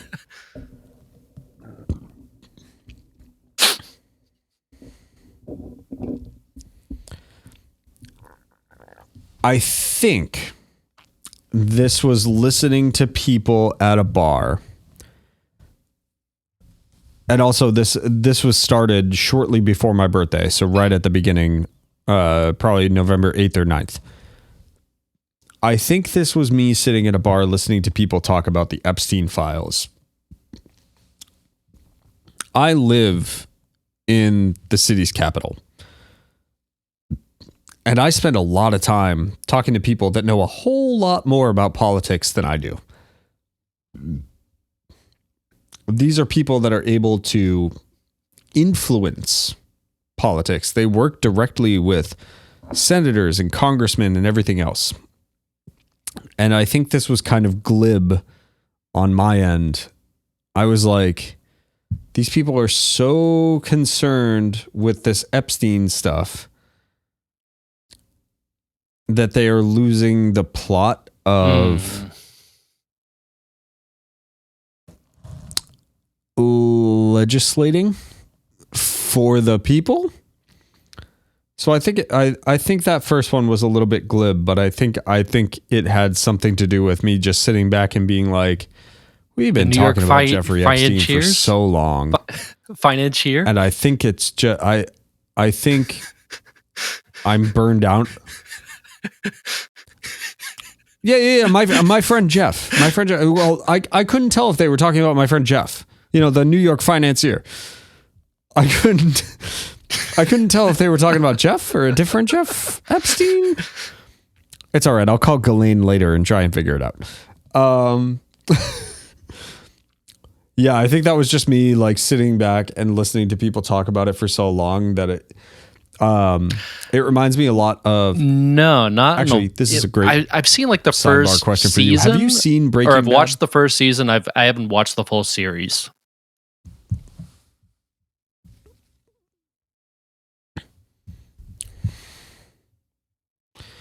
So, I did not see the full series until last year.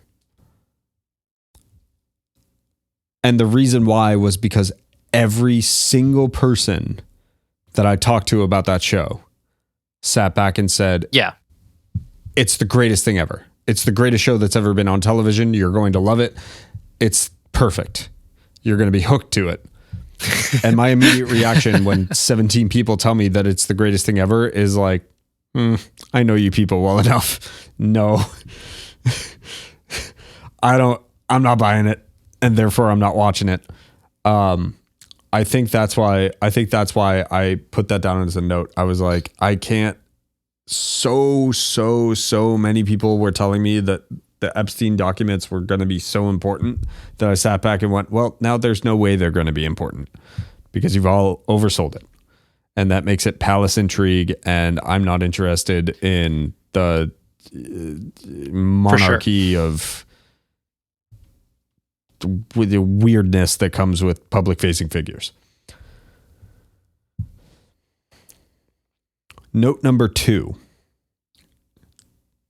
One word with a question mark. Hey, it happens. Sometimes you are just overtired. Question mark?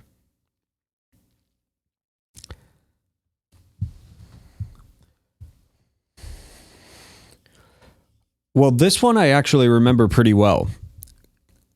And we don't have to get too deep on it unless you have something profound. I think the question that I was asking was like, when do you know that you're overtired? When do you know that it's time to like, okay, I need a break? Like you're in the middle of your workday or you're hanging out, like you've just been going for like weeks on end or whatever. What is your canary in the coal mine? That like, oh, dude, I got to take a rest. I think recently I was there. I was at that point, and I just said straight up to my boss, I was like, "I'm taking a mental health day on Monday, by the way," and I just took it. I was like, I took that day off, and it was fantastic. Yeah. So you hit that point and that was your reaction. Was there like a physical symptom for you? Was there something where you were like, oh yeah, this is... Just like I just couldn't focus. Nope, I was just like too tired. Hit the reset button. Honestly, I think that was pretty much it.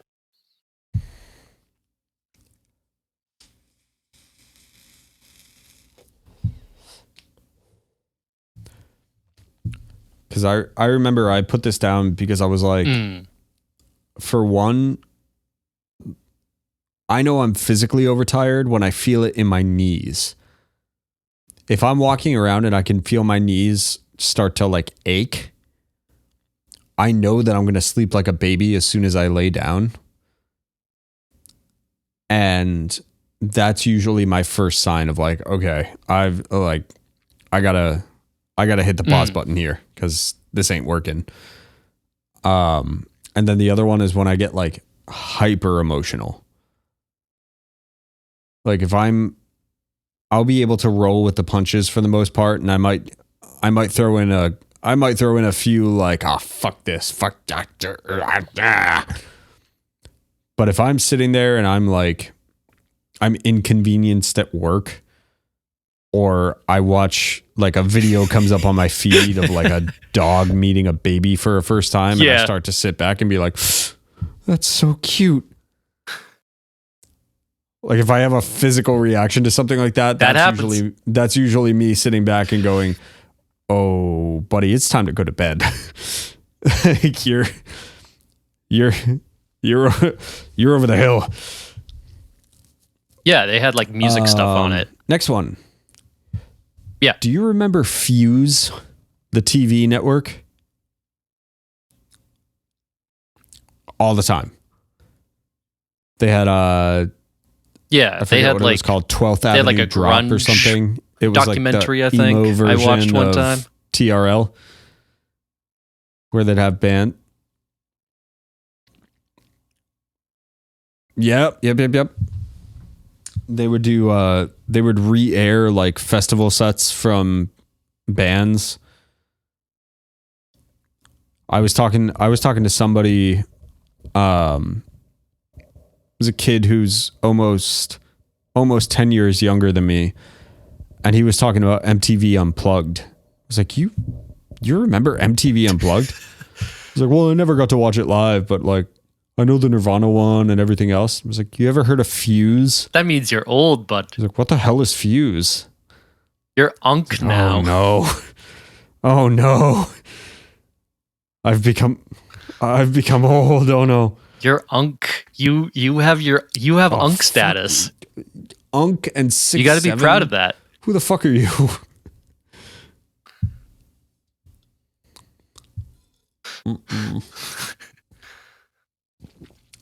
I don't like it. Like bars as Next. in where you drink, or bars The as in kids rap only care bars? about bars. Like singing bars.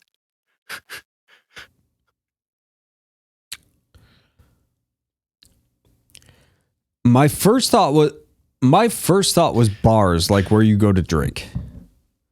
But I don't see the kids. I'm selective about which bars I go to lately, so, and especially being out of Nashville, meh. But the kids only care about bars. I think what I meant by that was bars, as in like, oh yeah, bars, man, bars.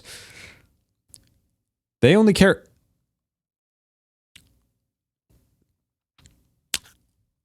I just think it's funny that pop music has adopted the 4-year strong method of songwriting.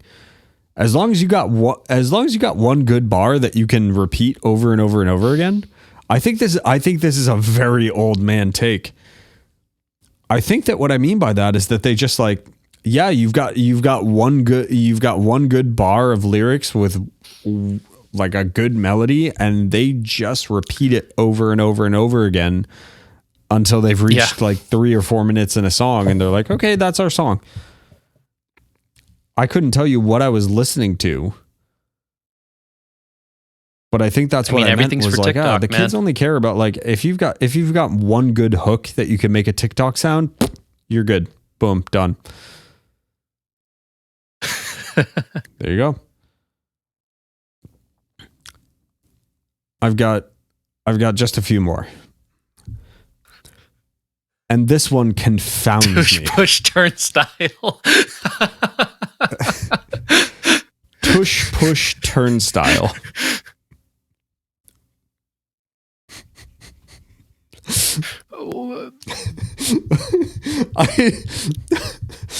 Because like turnstile doesn't make me want to do a tush push. When I said tush push turnstile.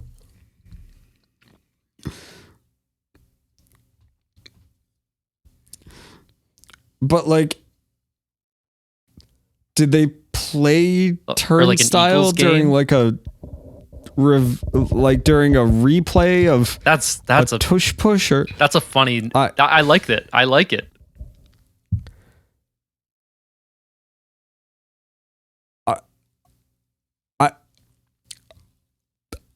I don't know what it means though.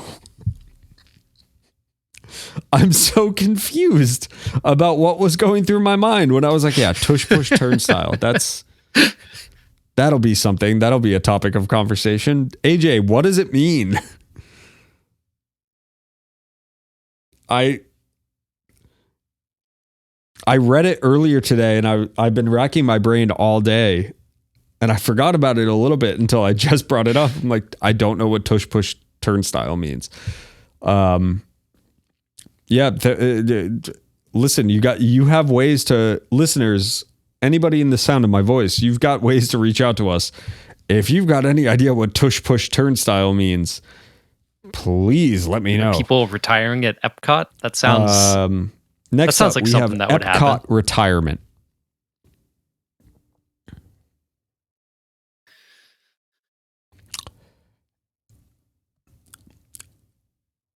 I remember watching a little bit of a documentary, like a short YouTube documentary about the idea behind what Epcot was supposed to be. Epcot at Disney World was supposed to be like an actual community. Like people were supposed to live and work there. And I think this had something to do with I know they both listen, and guys, I'm so sorry. Makes sense. My parents are gearing up to be retirees, and they've kind of agreed that they're going to go down to Florida.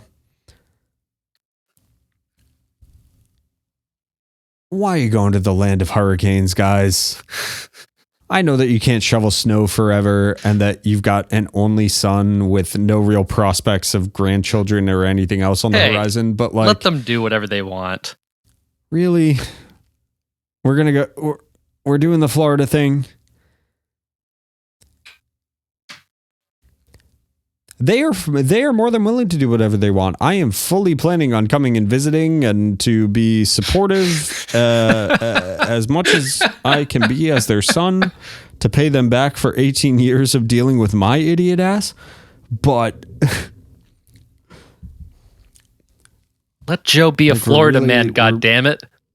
We're still in the year of our Lord 2025. We're still sold on the idea of Epcot.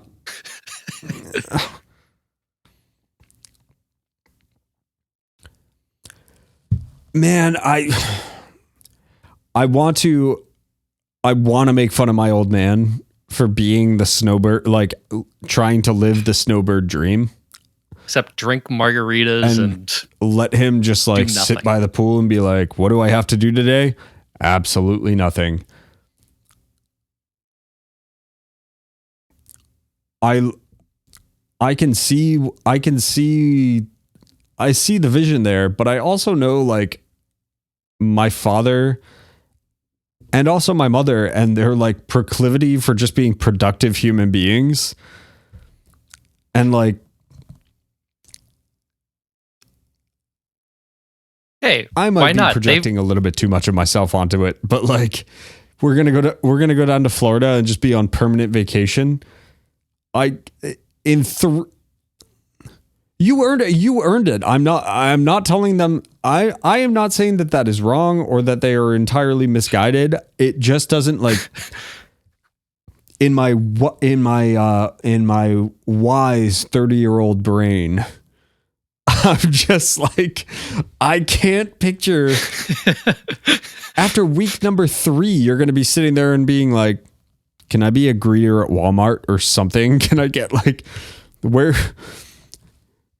human beings and we thrive on routine, and I'm just not. Hey, buy a boat, hang out. I don't see the vision for where their routine is going to be, but God bless. I bet they're going to find one, and I'm going to be a year and a half from now. I'm going to be eating crow about it, knowing my parents, but still, it was still there. Yes. The next one is one that we have already covered. It says real friends, different font. Thank you, Hot Mulligan. It was a good show. Sorry I didn't stick around for the entire thing. I lose punk points for that, but whatever. This one's kind of actually a heavy one that you and I can probably get into next week. YouTube TV versus Disney. We can get in the streaming of especially live sports is. I fucking hate it, man. It's just starting to become dystopian. Like it's.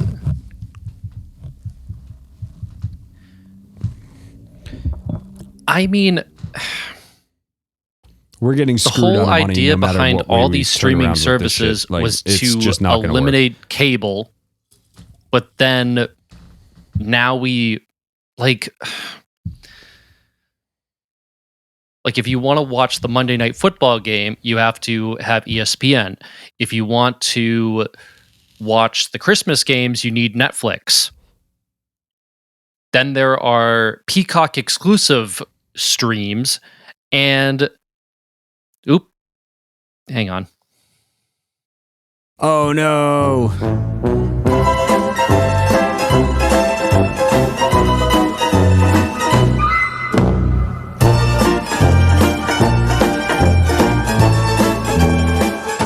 Yeah, so if you want the Christmas game, you have to download Netflix. There are exclusive games on Peacock. It's getting ridiculous. The NBA is also kind of ridiculous. Let's not forget about Thursday night as well. You need fucking Amazon Prime for that. It's just never ending. If you want to watch a full NFL season, you have to pay. Just to watch the NFL, you have to pay for like an entire cable subscription off the rip.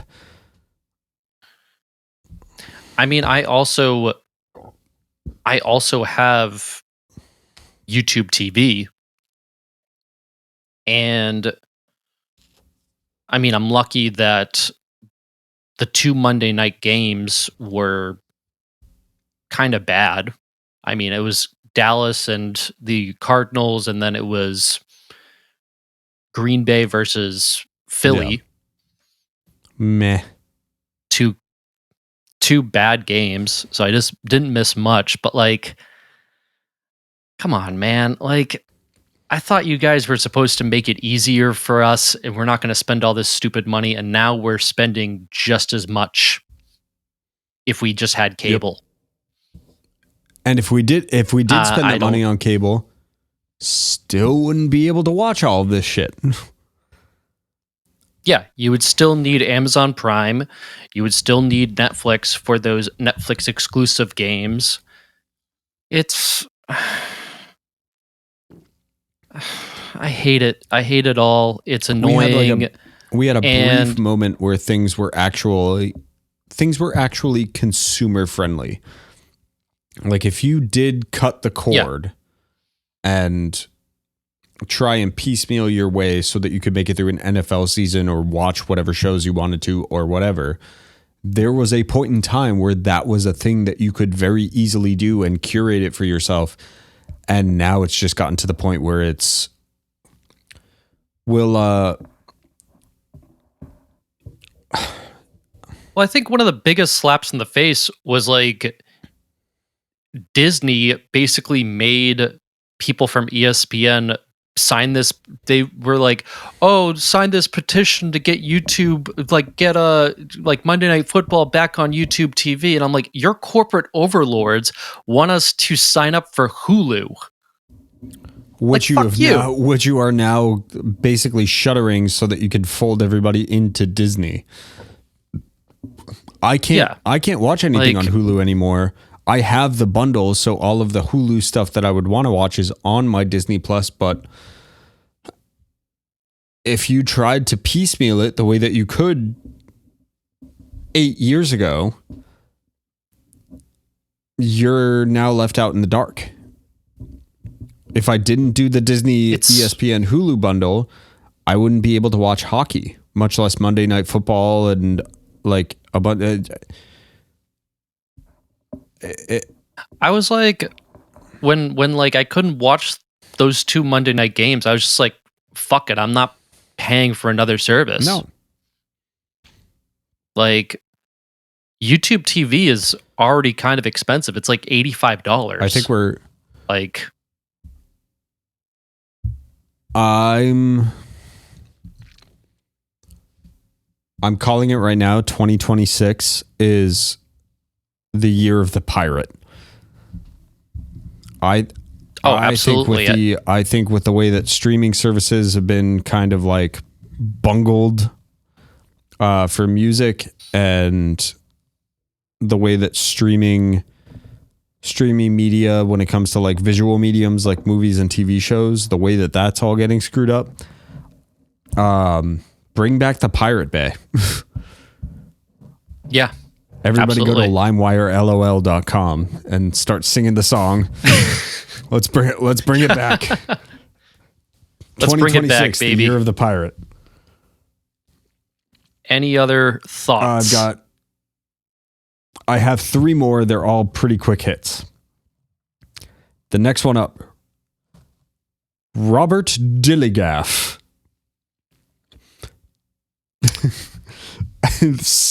You know what's funny? So at my job, I have a second account that I do work things in, and it's Dan Dilligaff. So I use that name frequently. I remember walking around Lake George with you and Justine and seeing the multiple outlets for a clothing company called Dilligaff, Dillligaf. And it stands for, Do I Look Like a Give a Fuck? And we were all making fun of the fact that it kind of sounded almost slightly regal, like, oh, hello, I'm Robert Dilligaff. It does sound kind of regal. Something about that like voice and tone that we were using that entire weekend, it popped into my brain.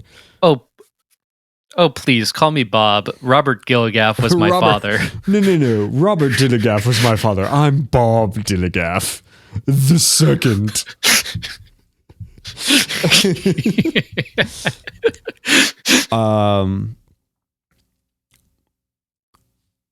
Second to last one.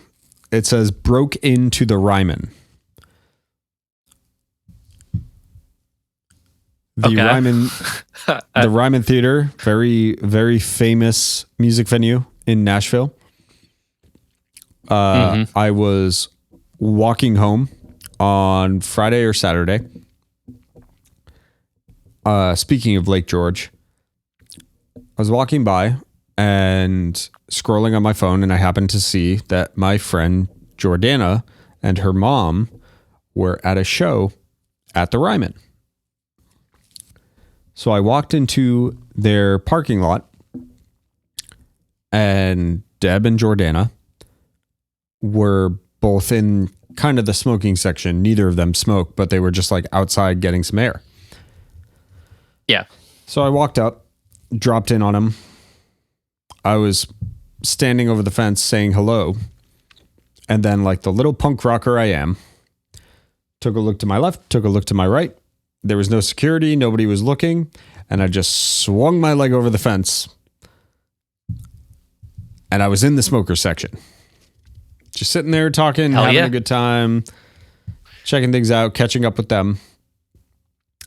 And then, so sorry to Ryman Hospitality Group, I just walked into the venue with them.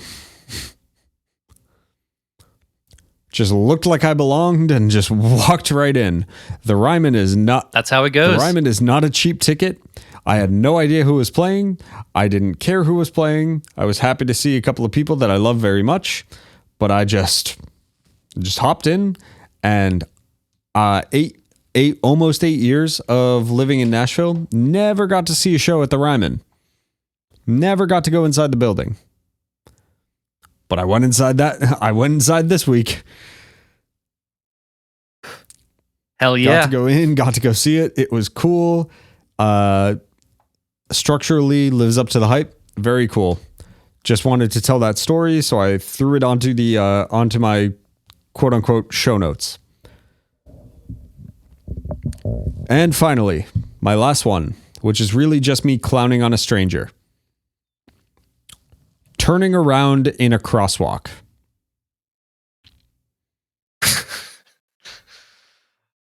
A busy crosswalk? No. Like I walked to Potbelly Sandwich Shop to get myself some lunch today. Picked up my sandwich, turned around. There was a woman on the other side of the street. I was on my side of the street. Both at the crosswalk. There's nobody coming from either direction. I have an orange hand. but there's nobody coming to my left or my right. So I just start walking through the crosswalk. This woman also starts walking. She meets me about halfway in the crosswalk and then turns around and starts walking next to me to the other side of the street. Huh. Didn't think anything of it. Until I get to the other side and she stops and turns around again. And I look behind me because I have to go to another crosswalk. I have to cut to the left to get to the side of the street that I'm going to. Right, yeah. This woman walked halfway into a crosswalk, noticed that she did not have a walk sign, so followed me back to the side of the street that she had started on, and then turned around again. And as I start to go and I was jaywalking both ways. But as I go to cut across my side, I turn around and in the corner of my eye, I see this woman who made it halfway through a crosswalk, went back to the side of the street that she had started on, turned around.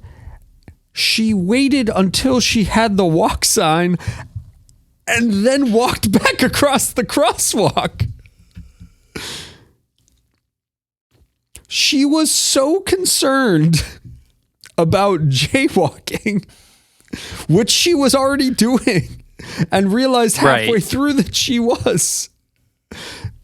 That she went all the way back. She doubled her walking distance. She double dipped. Maybe she's just trying to look for the steps. Maybe she's just trying to get her steps in. Dude, I saw it happen out of the corner of my eye. And I was chuckling to myself the entire way back to the chalk factory. I was like, this woman caught herself doing it's not the correct thing to do, but there's no cars coming. It was dead in Bethesda, Maryland today. There was nobody around. She caught herself doing something wrong halfway through doing it. And instead of just being like, well, we're going to take that one on the chin and, I'll have to make up my karma. I'll have to get my karma from somewhere else today. She went all the way back to the starting point and then turned around and did it the correct way. That's a little crazy. That's why it's why I wrote it. I immediately whipped out my phone as I was chuckling on my way back to the chalk factory. I was like, oh my God, that's like just a weird thing that I noticed that I've never seen somebody do that before. You jaywalked halfway, decided that you didn't want to anymore, and then went back to make sure that you like. I'm willing to bet that will happen to me sometime this week. Now that you mentioned it, it was like somebody that walked. It was like witnessing somebody like open an umbrella indoors or like walk underneath a ladder or something, and then be like, you watched in real time this woman be like, I have to go outside, turn around 3 times and spit. Like, yeah, right. It was like a ritualistic, just weird thing that I witnessed. I was like, oh my God, I can't believe I just watched that happen. You were already halfway there, and because you weren't doing it the correct way, you just backed it all the way up. You watched her mind just hit the reverse button, like, nope, rewind, do it again. Put it in reverse, Terry. It was so funny. And there's AJ's random observations for the week. We'll check in next week for more just random shit that I observe in my life and want to talk about. Yeah. I think that is it. That concludes this episode. I think we got a good one on our hands. For sure. I am Dan Mayotte. You can find me on Instagram at Mandeot. You can find us on Instagram, packierunpod on Instagram and Twitter, or X as it's called now. AJ's not home. packierunpod@gmail.com for notes. I haven't checked the email to see if we had any questions or anything like that, but we've already gone long enough. So if you want to give us feedback, cries of outrage, positive, negative, whatever you got, hit us on the email or on the Instagrams. We'll put up questions next time we're gearing up to record so we can hear from you guys. Yeah. Last note before we go, if you stuck around this long, you may have noticed that in your podcast feeds, there are some weird episodes that are very clearly not the Packy Run. For shits and giggles, I turned on the monetization options on our new host, Libsyn. So they're throwing in ads as basically like additional episodes in our feed. So just staying subscribed and downloading those episodes, even if you don't listen to them, does help support us because we are now financially on the hook for our hosting after getting off of the Spotify train. And yeah, whatever you can do to help us out. Also, both myself and Dan we're on the Venmos and everything else. So if friends of ours want to throw us a buck or two to help with those hosting costs, you can monetize a little bit of our time.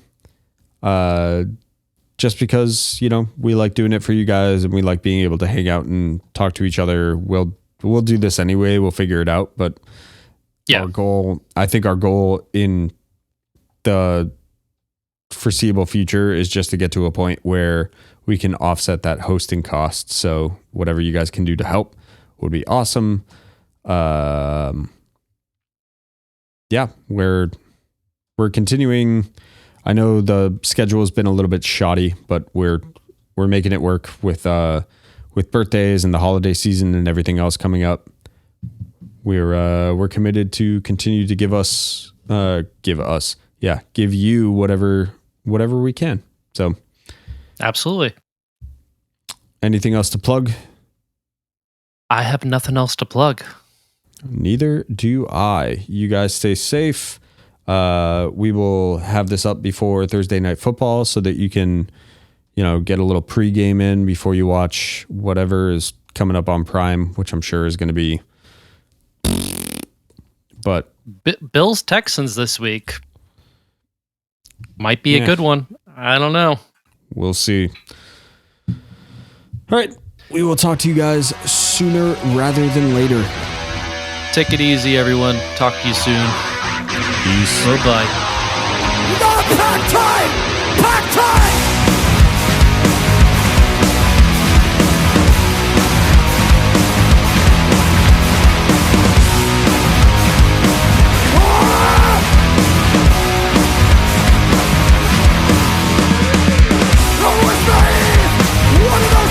Should have seen coming.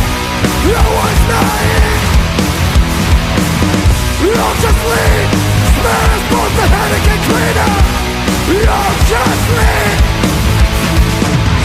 Ran in the liquor store.